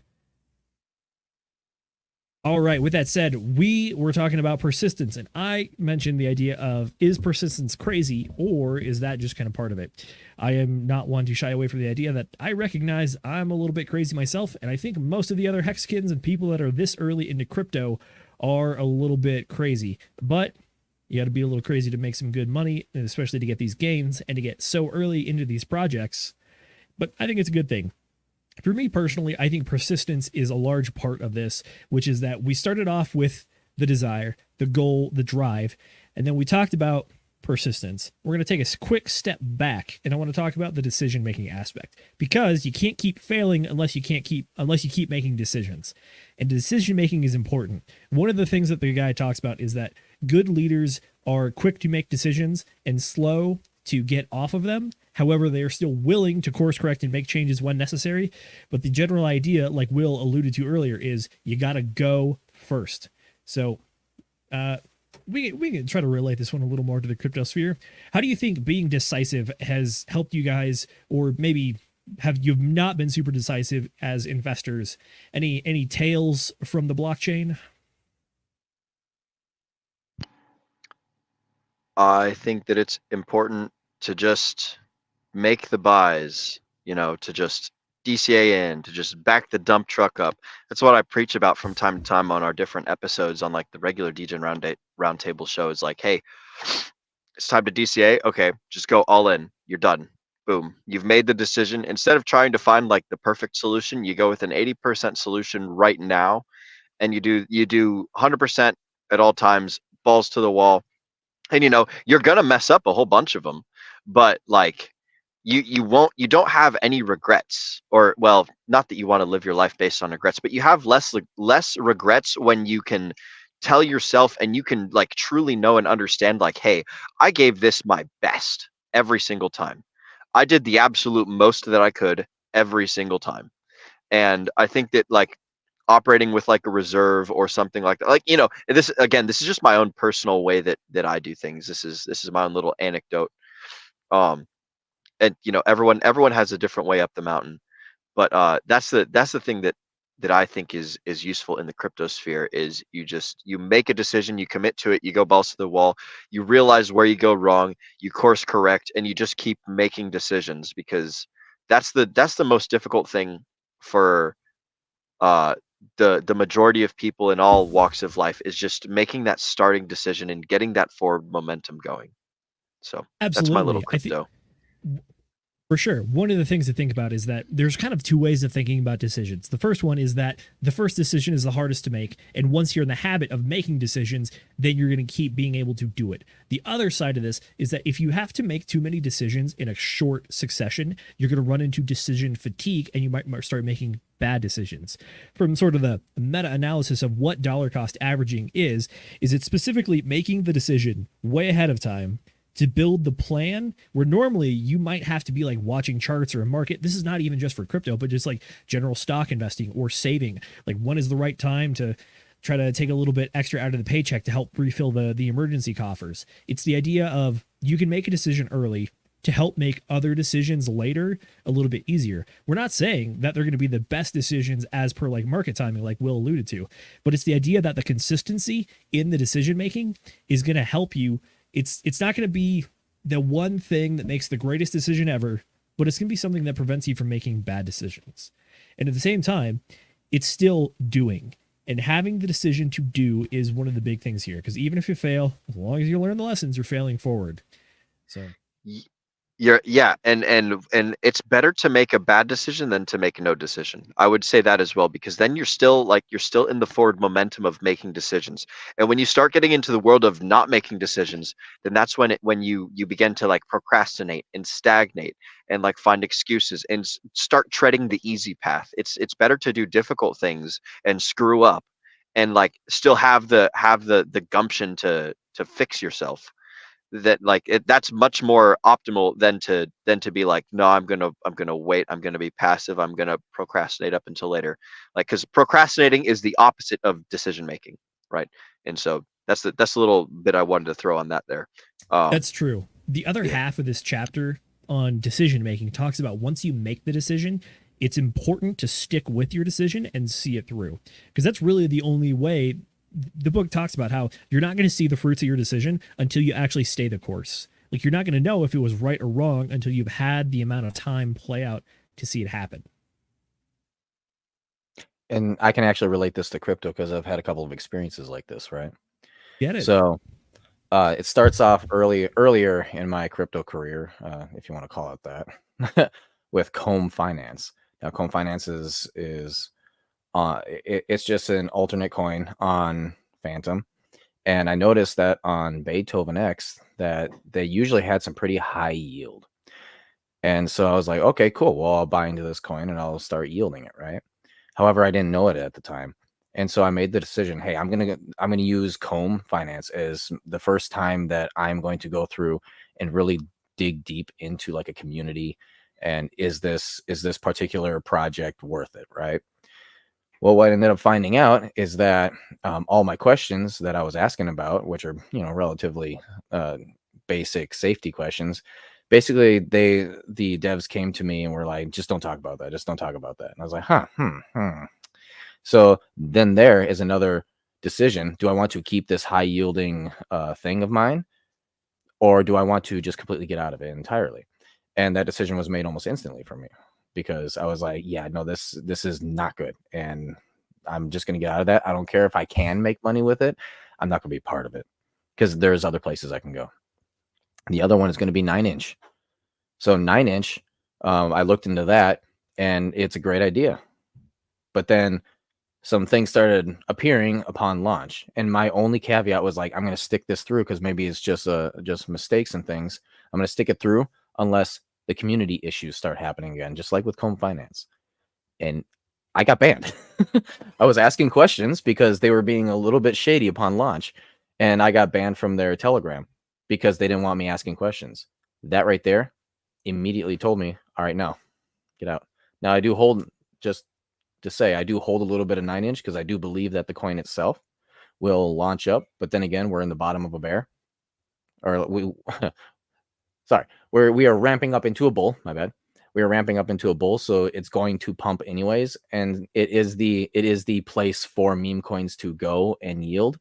That alone is going to make it high yield. However, I've labeled it no longer something that really to look at is important, but just like a kind of throwaway scratcher bet, and I'm going to sell immediately. So again, those decisions, because the one thing that was going to change my mind was the community, specifically the leaders of the community, acting shady. That was the only thing, and bam, got hit immediately. So nope, sorry. Fair enough. All right, other beautiful panelists. Do we have any thoughts on decision making before I want to cover specialized knowledge, and I want to cover the idea of the brain trust. Any final thoughts on decision making? Excellent. I'm getting all thumbs up and silence. So with that being said, I want to talk about specialized knowledge. So this is the chapter of the book where, as I mentioned earlier, I think it's Henry Ford. He gets called into a lawsuit where whoever is suing him is trying to show that he doesn't have like knowledge necessary for whatever they're claiming. They say he's like making bad business decisions, and they want to try to either remove him or force him to change certain things. And he hits the lawyer back when he's trying to ask him basically just a bunch of like random trivia. He says, I might not know this knowledge, but I have the ability to find all the people who do know this knowledge and know it the best. This is where this chapter talks about the idea of generalized knowledge versus specialized knowledge. So the generalized knowledge is things that everyone kind of learns and knows along the way, but specialized knowledge is the knowledge that is going to help you be able to get into those money-making businesses or decisions or moves. And they specifically talk about in this chapter, which is that a lot of people get their start in business, not by like building a product or building an actual like widget to sell, but they start making money by offering services or like guidance and wisdom to other people that are seeking it out. So my question for you guys is, what do you think I'll put it this way. So we're moving into the 21st age and we have Google. Like earlier in this podcast, I was able to Google things and find out that Dale Carnegie changed his last name, and that's how he has a new one now. And we thought I might have had a brother. We have the access to so much information. And I'd argue that a lot of it is generalized information. So moving into the new century, how can we as people find a way to gain specialized knowledge and do it in a useful or practical way? You know, they say that the greatest leaders on the planet are good at just about everything, but are not masters of specialization. I hear you. That makes sense. The book does also talk about a few times is the idea of a jack of all trades as a master of none. And in the world where you do need specialized knowledge, generalized knowledge, it'll get you far enough, but it's not going to get you to the spot you want to go per se. Yeah. It's kind of like this, right? So it's like you have like specialized knowledge people, right? They're the guys like you go to, they know it, right? But that's the only thing they know. And you got a whole bunch of them. And then you get like a circle of them. And then you get this one guy who knows a bit, not a lot, but also not a little. You know, he knows enough, right? About everything. And so then he's that connecting point, right? Where as soon as somebody comes to this guy saying, I need fill in the blank, he can be like, if I take this guy, and this guy, right? And I connect their knowledge, I can then bring it, output it to whoever the client was that needed such and such, right? It's fair. Tell you what, I want to loop in one of our construction experts here because I think that he does a very good job of conveying specialized knowledge. So, Sam, for your Bungalows for Bachelors podcast, one of the things you talk about on a weekly basis is new concepts for construction.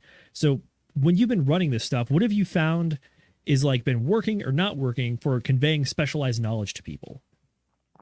Man, that's a great question. So I recently have to give credit to somebody for coining this word, not coining the word, like making it up, but like crediting it to this concept of synthesizing information, right? So people go around, consultants do their job by going out into the world, learning a whole bunch about a particular thing, and they are able to condense that information to a very useful format and either teach it to somebody else so they can use it or directly implement it for them. So knowing that, like, man, there's a lot of stuff. I got one book right here, right? Oh, there goes the drink. Right, here's one of them. It's like an inch thick. And this is just a book with tables and charts on how to like put wood together in different ways. And there's like 4 more of those. So being that there's so many, like there's so much specialized information in doing what I'm doing, I would have to say like the biggest challenge is being able to communicate. Like it's almost like the process of the jobs that I had almost solved the problem for me, in that, you know, at first I didn't know anything. And so I had to go learn everything. And I was like, okay, well, here's all this information that exists, but what do I need to accomplish the goal? And the first job I had being an engineer, as a structural engineer, you know, my job was basically to figure out, well, how much information do we need to put in the plan? And then I figured out after doing that for like a year, oh, how much information people are like actually reading off the plan and using, right?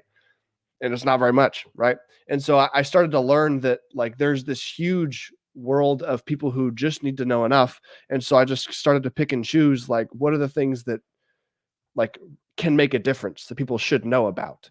Like, what are the things that you'll fail something for in an inspection? What are the things that like your house will burn down if you don't do? Like, so the process of going through that and the process of working with real contractors, working as a framer for some time, even going and doing ironworking with Will, you know, like seeing what is actually valued has helped like direct how to condense that information.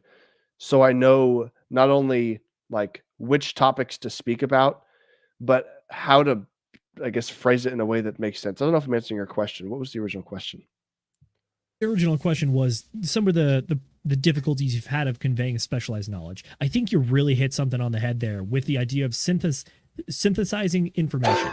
It's the idea that you may not be the originator of an idea. You might not even be an expert on the idea, but the idea is that through your ability to communicate and relate to an audience, this is something I saw recently, which was the idea is that you might be saying very similar information to other people, but the way that you're saying it and the way you're approaching it might be different enough to communicate on a deeper level with your audience, as opposed to other people that might stumble upon all the other information and not quite understand it. Being a synthesizer for specialized information is important because, especially as we get farther and farther into the 21st century, a lot of our information is very specialized and very technical. Like, for example, you and I are both engineers. There's so many different avenues and different fields that even as engineers, none of us are going to have similar specialties. Mm-hmm. Like, I'm a mechanical guy and I went to school with a bunch of civil and electrical folks, and each and every one of us had different things that the other didn't know about. Like, for example, all the civil engineers, they had to take like soils class, which was the idea of you had to take an entire class to learn how to properly set a foundation on dirt and understand how it moves and adapts over time, and how like all the different minerals in the soil can either compress with water into like concrete, or they can start to wash out and you just get like wheat gravel underneath. And now all of a sudden your foundation is just going to like crack and split under the different loads. I don't know any of that stuff. I just have a vague understanding, and I know that those people talked about it, which means that I know if I am experiencing something like this, I need to go get those guys. I need to build the team. I need to get the gang together and get the band back together to solve the problem as a whole. And I think that that's one of the examples the book talks about, specifically with the Henry Ford case, is the idea that like you as a business owner, as a thought leader, as an entrepreneur, investor, whatever, you're going to have all the answers. But the way that you can best navigate this stuff is to start to learn how to acquire information effectively. You might not have that specialized knowledge now, but you better learn how to get it. I would also add on that I think my brother Will could probably tell you a little bit about foundations now after letting me talk his ear off.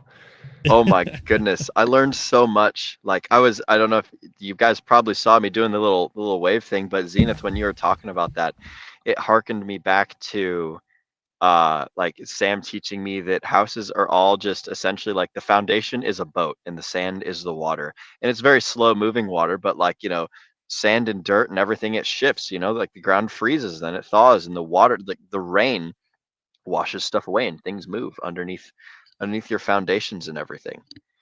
But yeah, that is that harkens me back.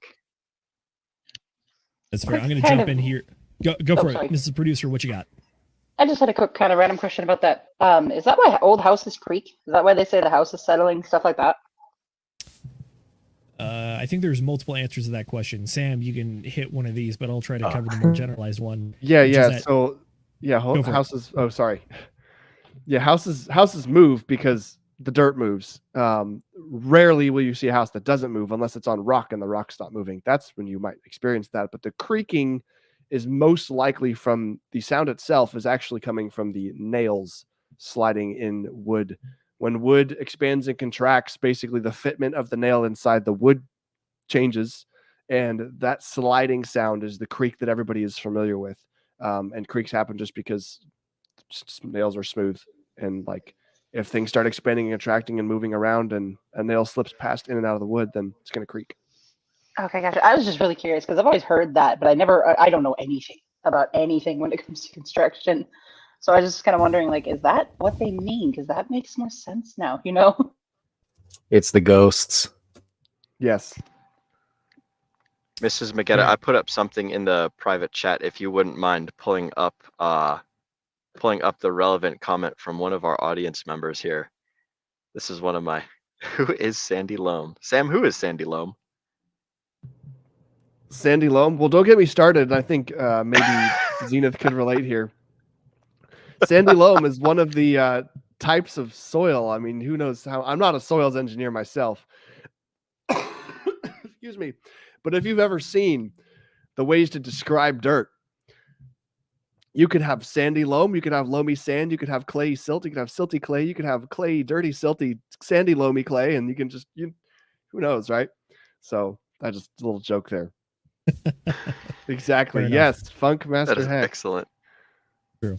All right, Good I'm going man. to go ahead and get us back on track by totally butchering a quote from the book. But one of the ideas was that if you cease to keep learning after you've completed your schooling, then you are doomed to basically just be mediocre intelligence the rest of your life.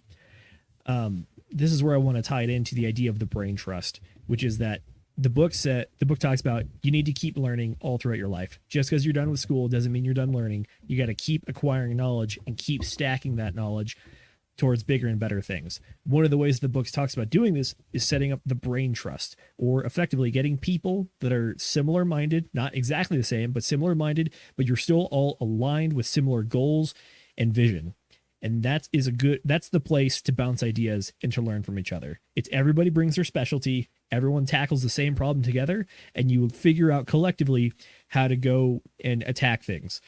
I mean, I'm not going to try to stroke our ego here, but I think that is one of the points. We do this unintentionally. It's the reason that we started DGen Roundtable, is that it's a bunch of like-minded folks that just naturally gravitated together. Everyone has different ideas to learn from, and we're all trying to go towards the same future, which is just building wealth in the cryptocurrency sphere as investors and trying to make the best use of our time doing so. It's funny that you bring that up because that was something that I wanted to say. Again, when reading this book, it made me think a lot about the DGen Roundtable because essentially what happened to form this group was just a bunch of guys who were really into this, community with crypto and who kept talking and having these really great, deep conversations with just all this knowledge and all these, valuable things. And this is what came of that. It's really cool to think about it because one of you or all of us, everybody had to kind of eventually say, let's do the thing. Because it was thrown out as an idea to start a podcast, and then but it actually happened. You know what I mean? Like, this group has that motivation, and they have that ability, I think, to really go somewhere because of that. Because, one of us just did it, and now we're just keep on doing it. That's true. Will, what you got? I was just like thinking basically the same thing. Miss McGettit took the words right out of my mouth. It's like, we are our own little brain trust. And I can't stress this enough. I highly, highly, highly encourage everybody in the cryptosphere to find a community, to find people inside that community, to create your own little brain trust. It's like, the more brain trust that we got out there, and the more those brain trusts start streaming, and the more these brain trusts start, putting out their thoughts, putting out, the better we all get, provided it's good information and you're not just, rambling on and on about things, which I say, because I have a tendency to do. But the point is, find other people that are excellent, and then talk about the things that you're excellent at and the things that you want to learn more about, and then bounce these ideas off of each other. There needs to be more DGen roundtables. There needs to be 1 million of them. And all it takes is you guys reaching out to each other, and then just going and getting that ball rolling and just starting the conversation. That's all that we did. We hung out.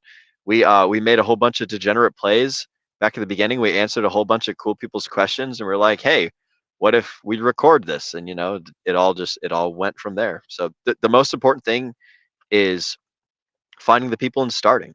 So that's what I would highly encourage all of the audience members to do. Well, isn't that's a lot like just doing, right? We just did. And just a lot of what we do it, right? That's literally what we ended up doing at the very beginning of that.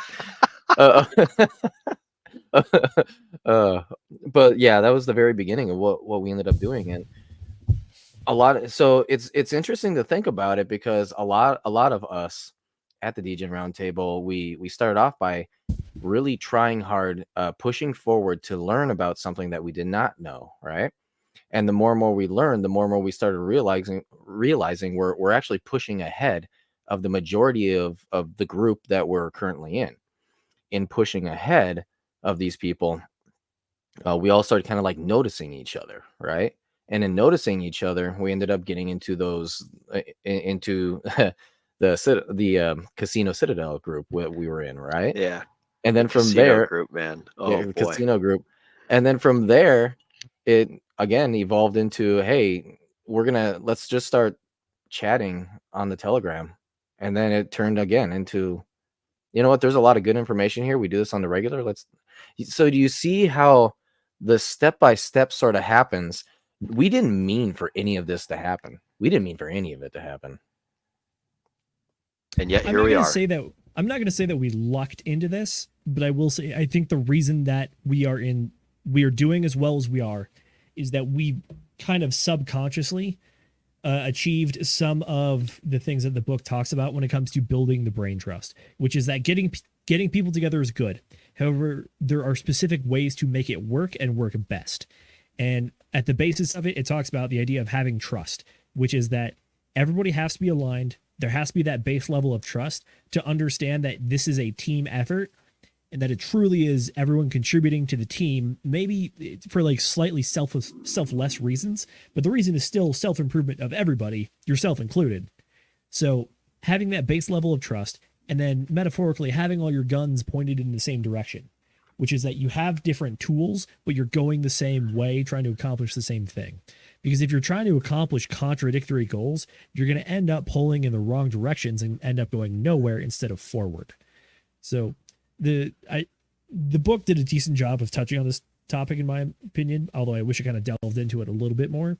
But the idea of the brain trust to expand your brain power is worthwhile when you do it in the right ways. If you do it in the wrong ways, I can absolutely see how you just kind of get thrown into this group and you never make it out of the storming phase, so to speak, of the 4 stages of group formation. I think I commonly reference that on here.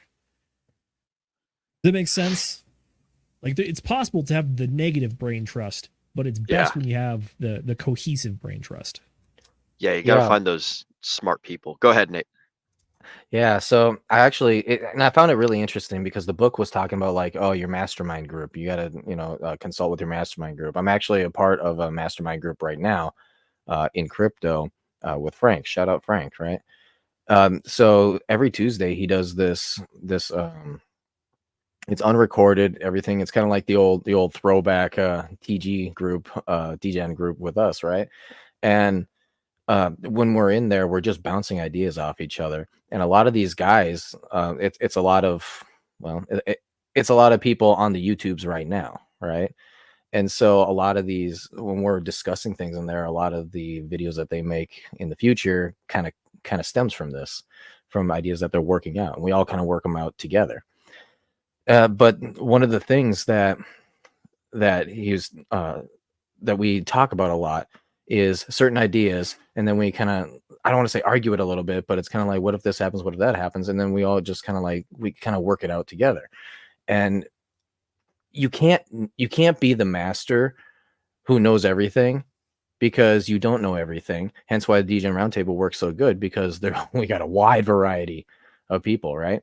So what you need to do, and again, Will, I'm going to go ahead and repeat what you said. You need to get yourself into a group where, and I recently ran into this in that group, because me, Axis, and Coach X were arguing about, well, not necessarily arguing, but talking about, we'll say, about Ink Token and how important that is.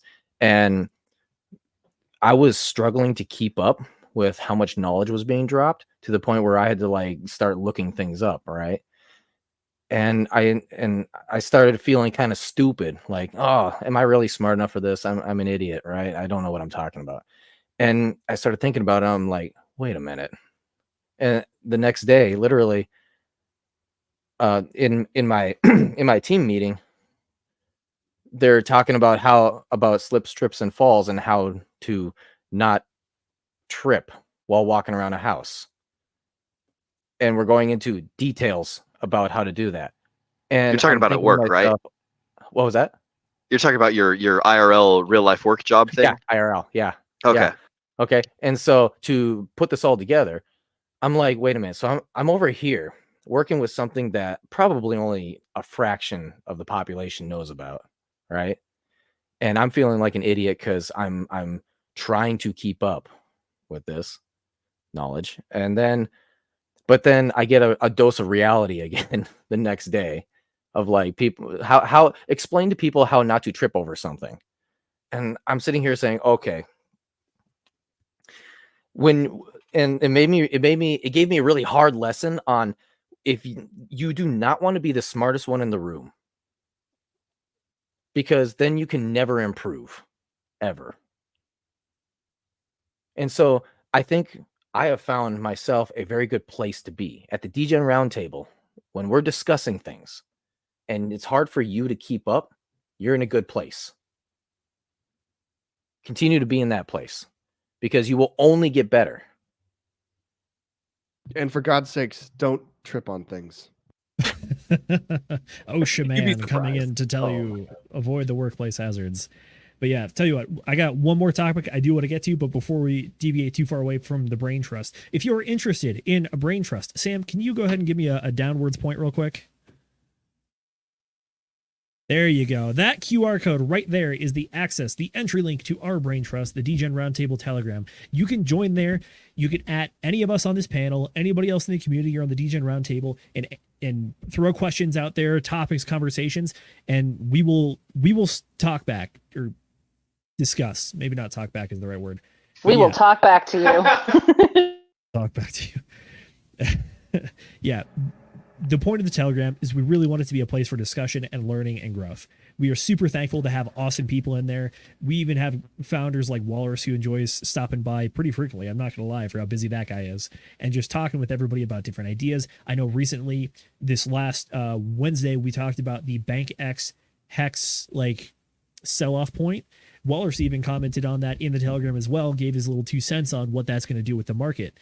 So it's awesome to see people in there talking about everything together, and everyone is learning at the same time. Even if it's you can answer a question, and I bet you there are questions that you can't answer, so go ahead and throw them out there as well.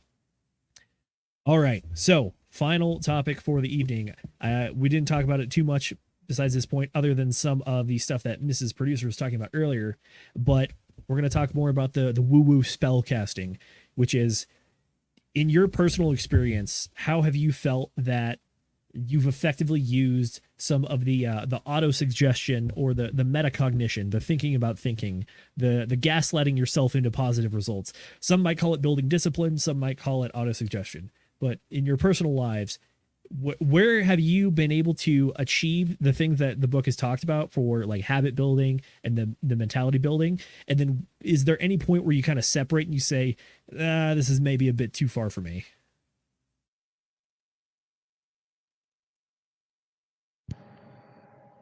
I'll go ahead and go first, and I will say that I have not yet reached a point where I've come to like, this is too far for me, because I think that when implemented correctly, it's just a powerful tool that just makes you more and more resilient to everything, and you get like a mind of steel, and you can just power through anything that is difficult. You can overcome any challenge by essentially hypnotizing yourself into like believing just about anything. Now, it has to be like, the caveat being, it's got to be realistic stuff.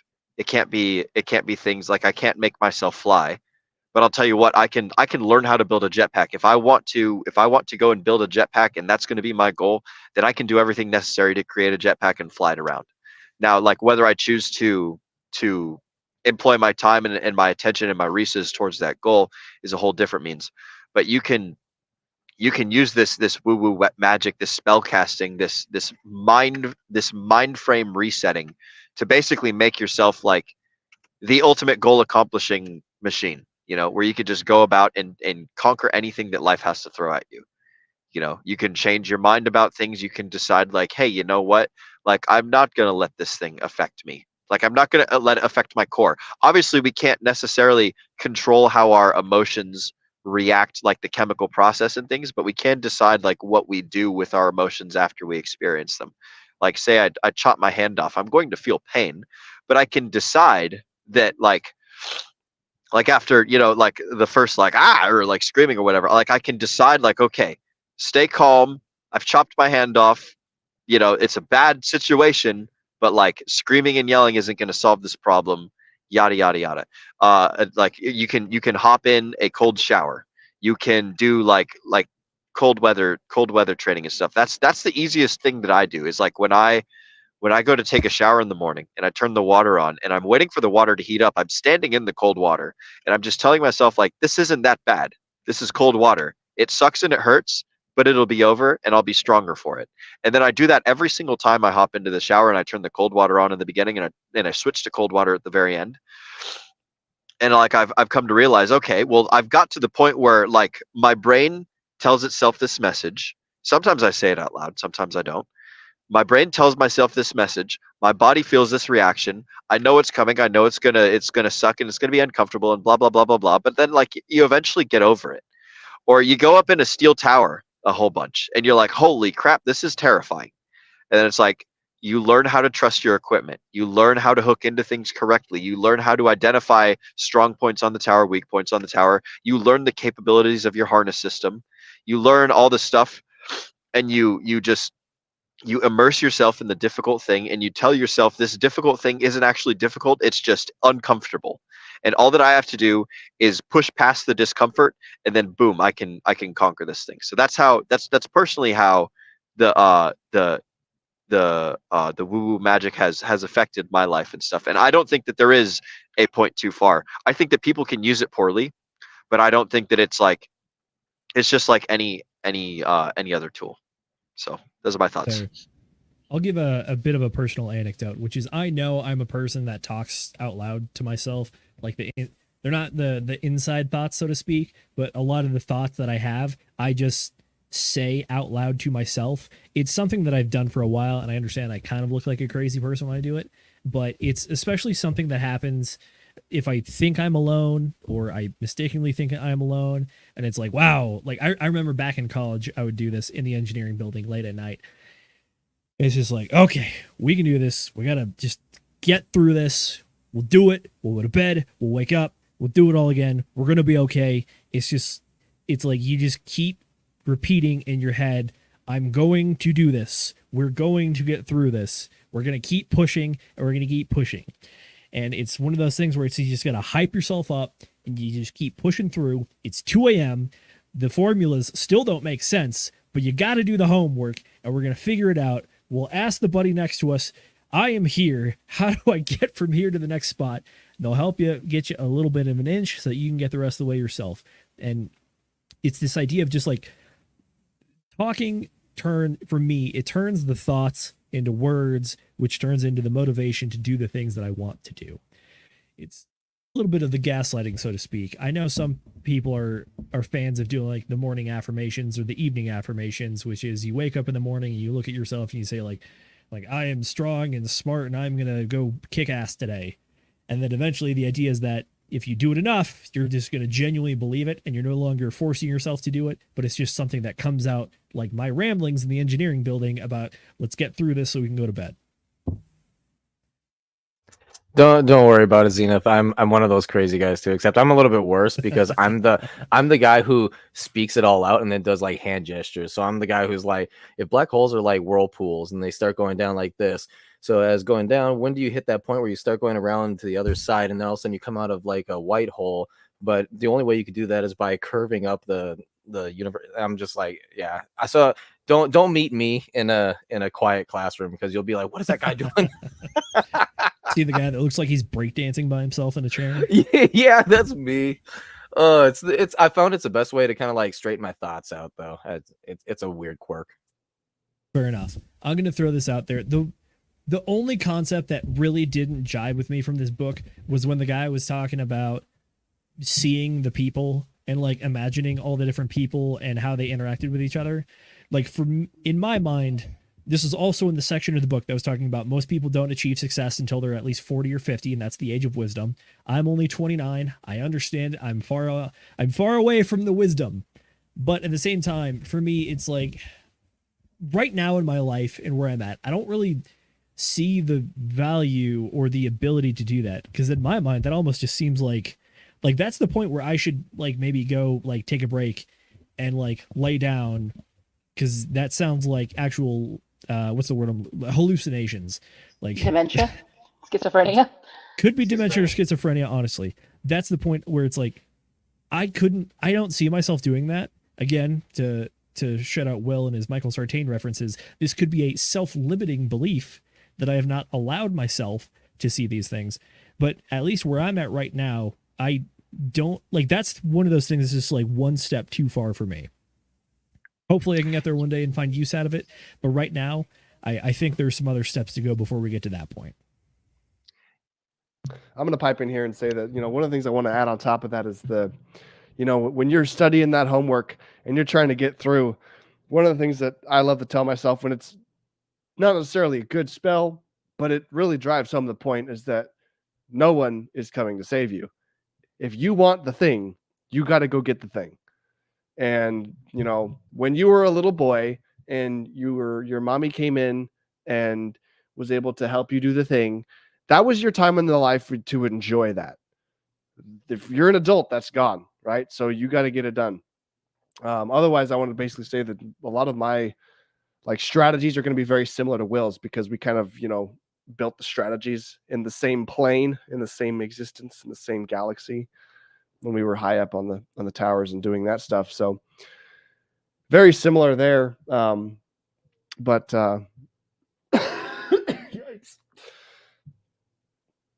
I got nothing else. That's it. All right. Good stuff. Nate, what you got?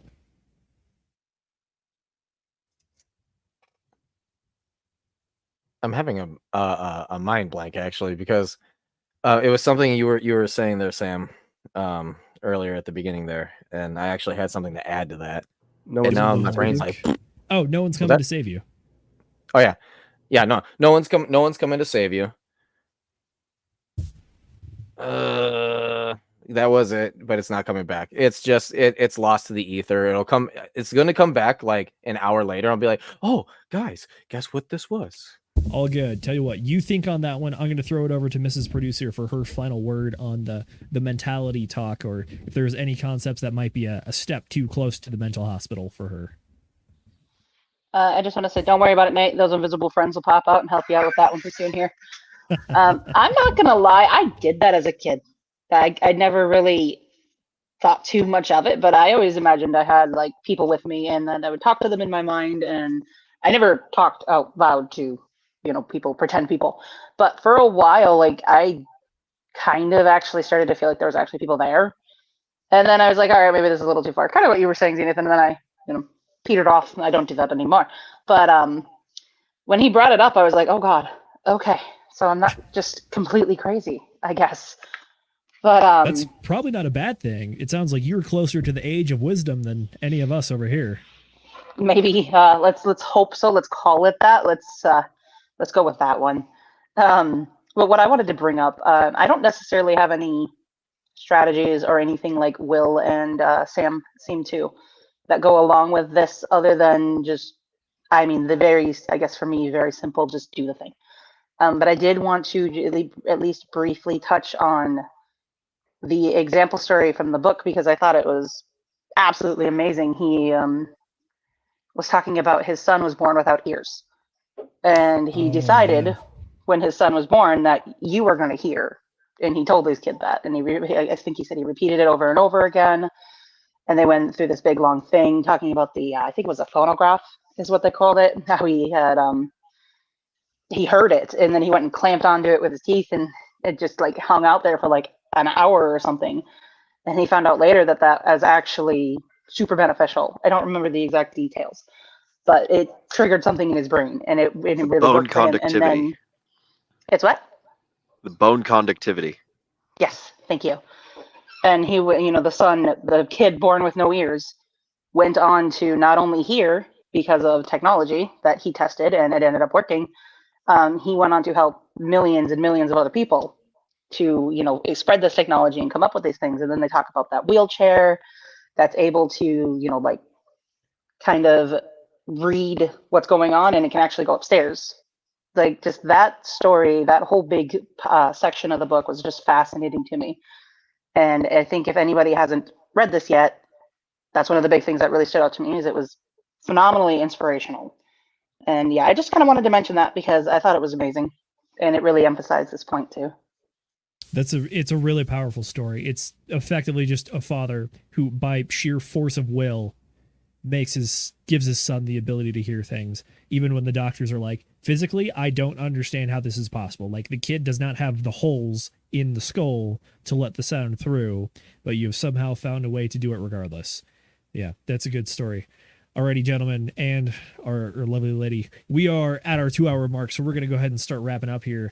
We're going to go around the panel, ask where the good people can find you, and then also overall thoughts on the book and where this falls in your book hierarchy of absolutely must read, or you can take your time on this one. So with that said, I'll throw it over to Sam first.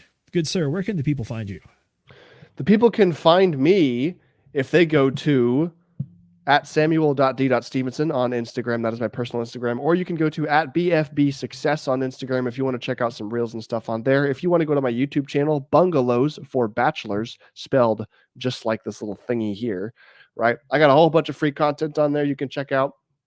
Watch some projects that I do, things that I build, lessons that I share. And if you want to learn more, then you can go check out my free, I'm getting excited, my free school server, where I've got a community of guys or girls, whatever, people that want to learn about construction and how they can use it to better their lives, potentially use it to build some equity in homes, get a little bit better financial freedom from it. If you want to make millions of dollars in crypto and you're like, well, now I have all this money, what can I do with my time? And construction is something that might be interesting to you. They're like, wow, I've always liked that maybe I could build something in my backyard or whatever. Go check it out. It's all on there.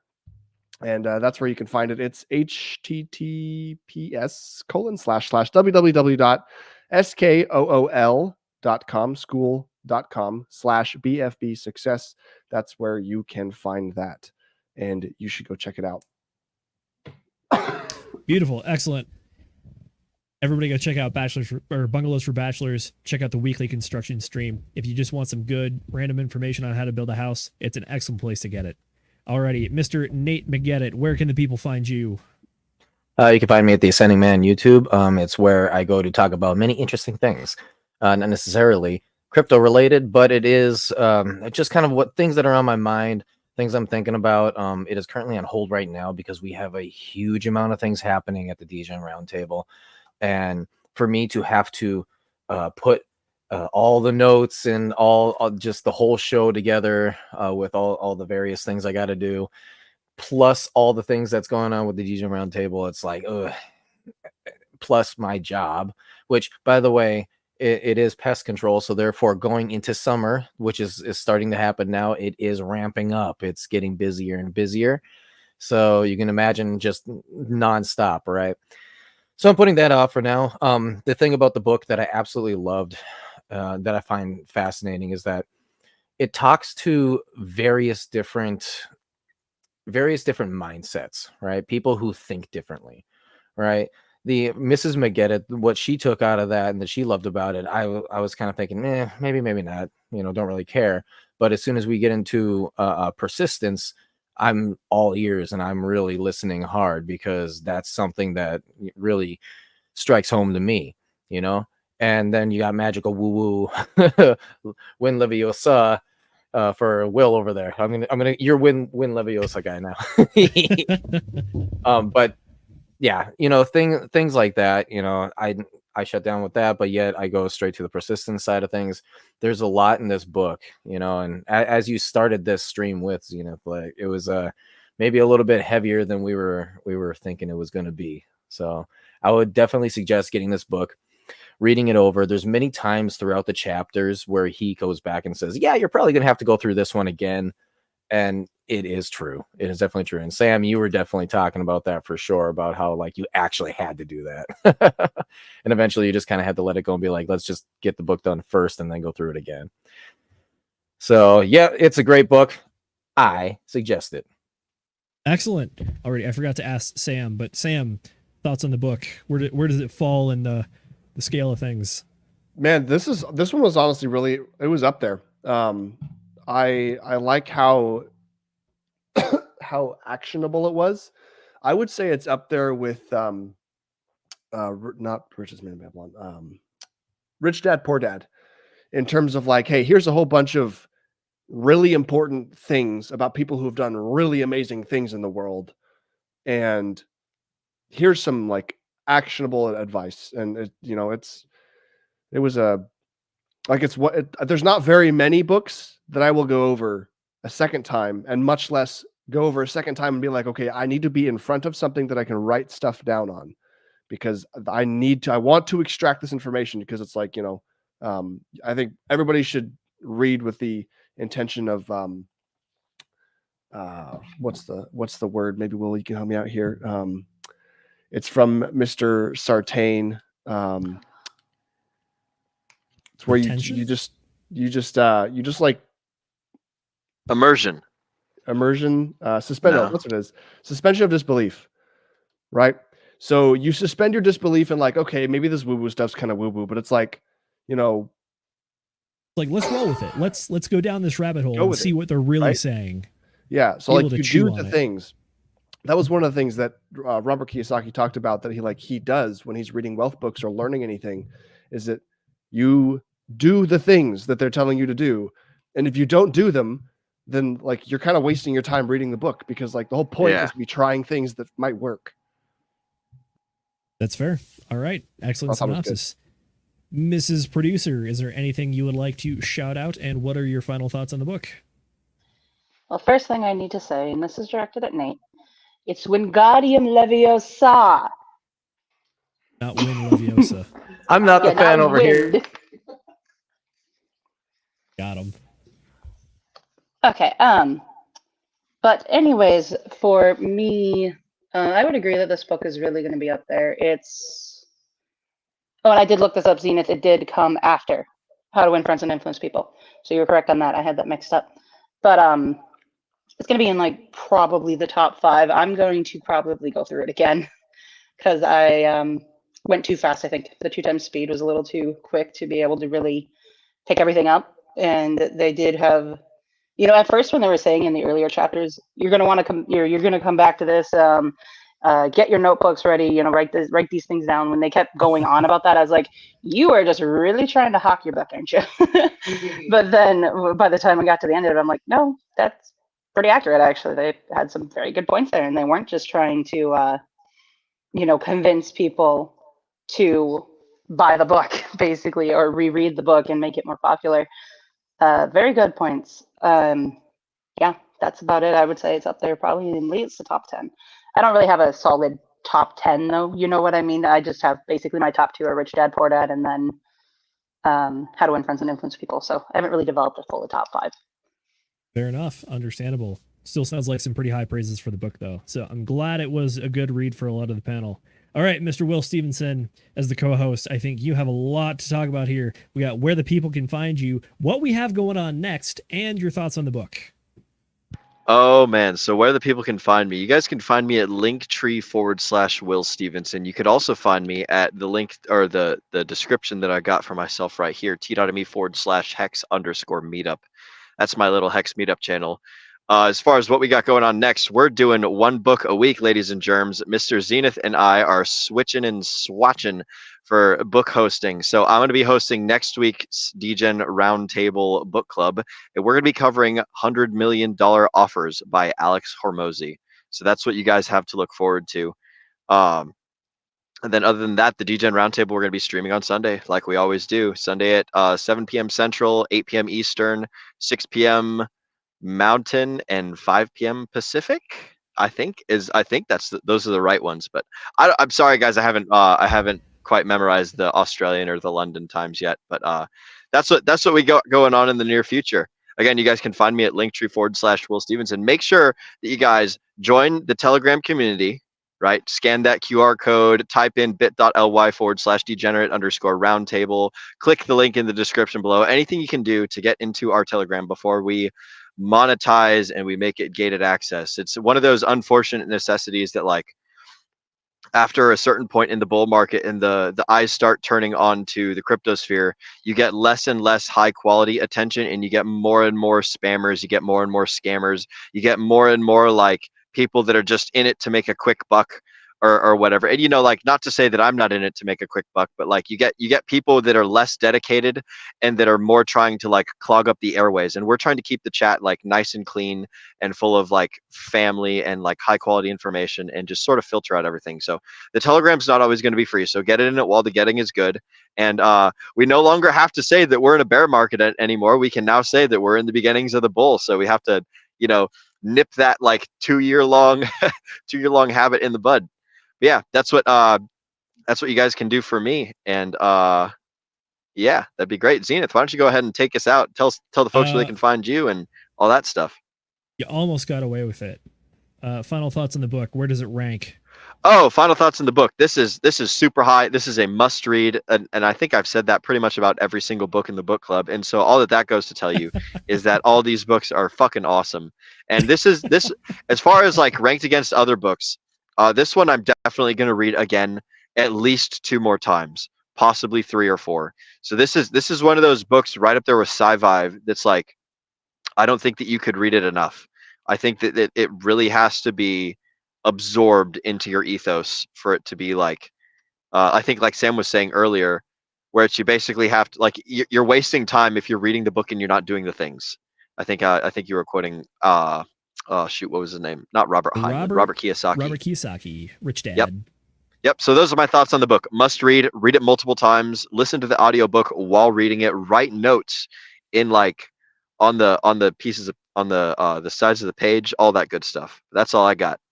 Take us away. Absolutely. If you got a highlighter, use it. There's a lot of like great quotes. I wish it's one of the downsides of doing the ear hole method is you can't actually go highlight the thing and put the tab in. But that's what I got. By the way, someone please correct me if I'm wrong on this one or if you have the information, but we have a special guest stream on Wednesday.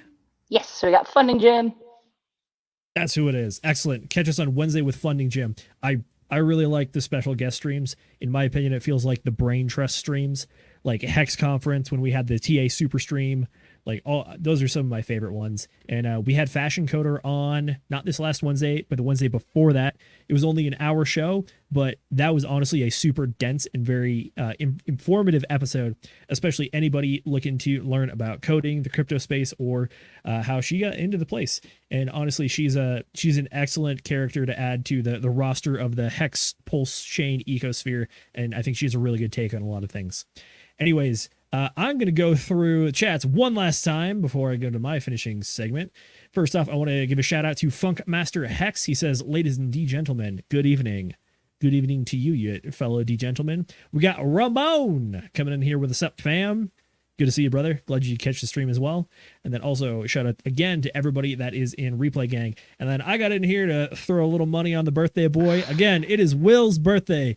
Go give him a happy birthday in the Telegram chat, on Twitter, Instagram, whatever. We appreciate this man a lot, and we appreciate everybody that has come to the stream. Hey Zenith, can you throw some dollars on his head? I got poker chips right now, so this is what he that gets. works. They just bounce off my shiny skull. Yeah, that's called making it hail at the strip club, so to speak. When you throw a change at the nice people on the stage. Anyways, final thoughts on the book. As I mentioned in the very beginning, this is a book that is near and dear to me because this is a book that is the required reading from my parents for my personal growth and development. And again, winners never quit, quitters never win. I think that came from here, and they imparted that onto me and my brothers, and it's something that we've definitely lived by all of our lives, and I think it's been one of the most effective pieces of information that my parents have ever shared with me. So, again, I was not expecting this to be dense. Understand, like, there's a lot going on here in not just in like the self-development growth, but also if you want to think about thinking, this is a book that's going to do that for you. When I originally saw the title of Think and Grow Rich, I was like, oh, cool, financial book. This will be great. But no, when they say Think and Grow Rich, it's growing rich in your mentality, not just in the bank account.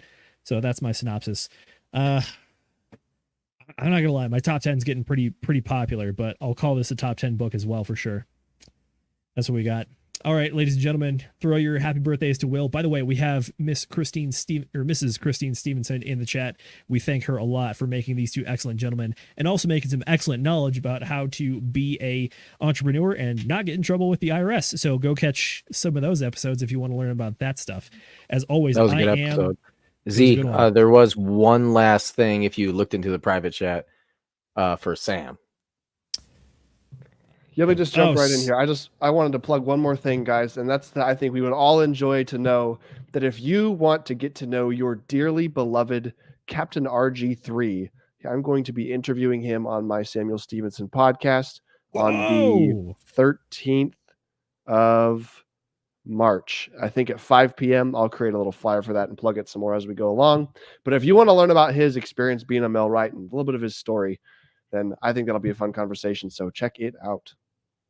That's awesome. Oh, you were just not going to tell us this? This is huge. Sorry, it slipped my mind.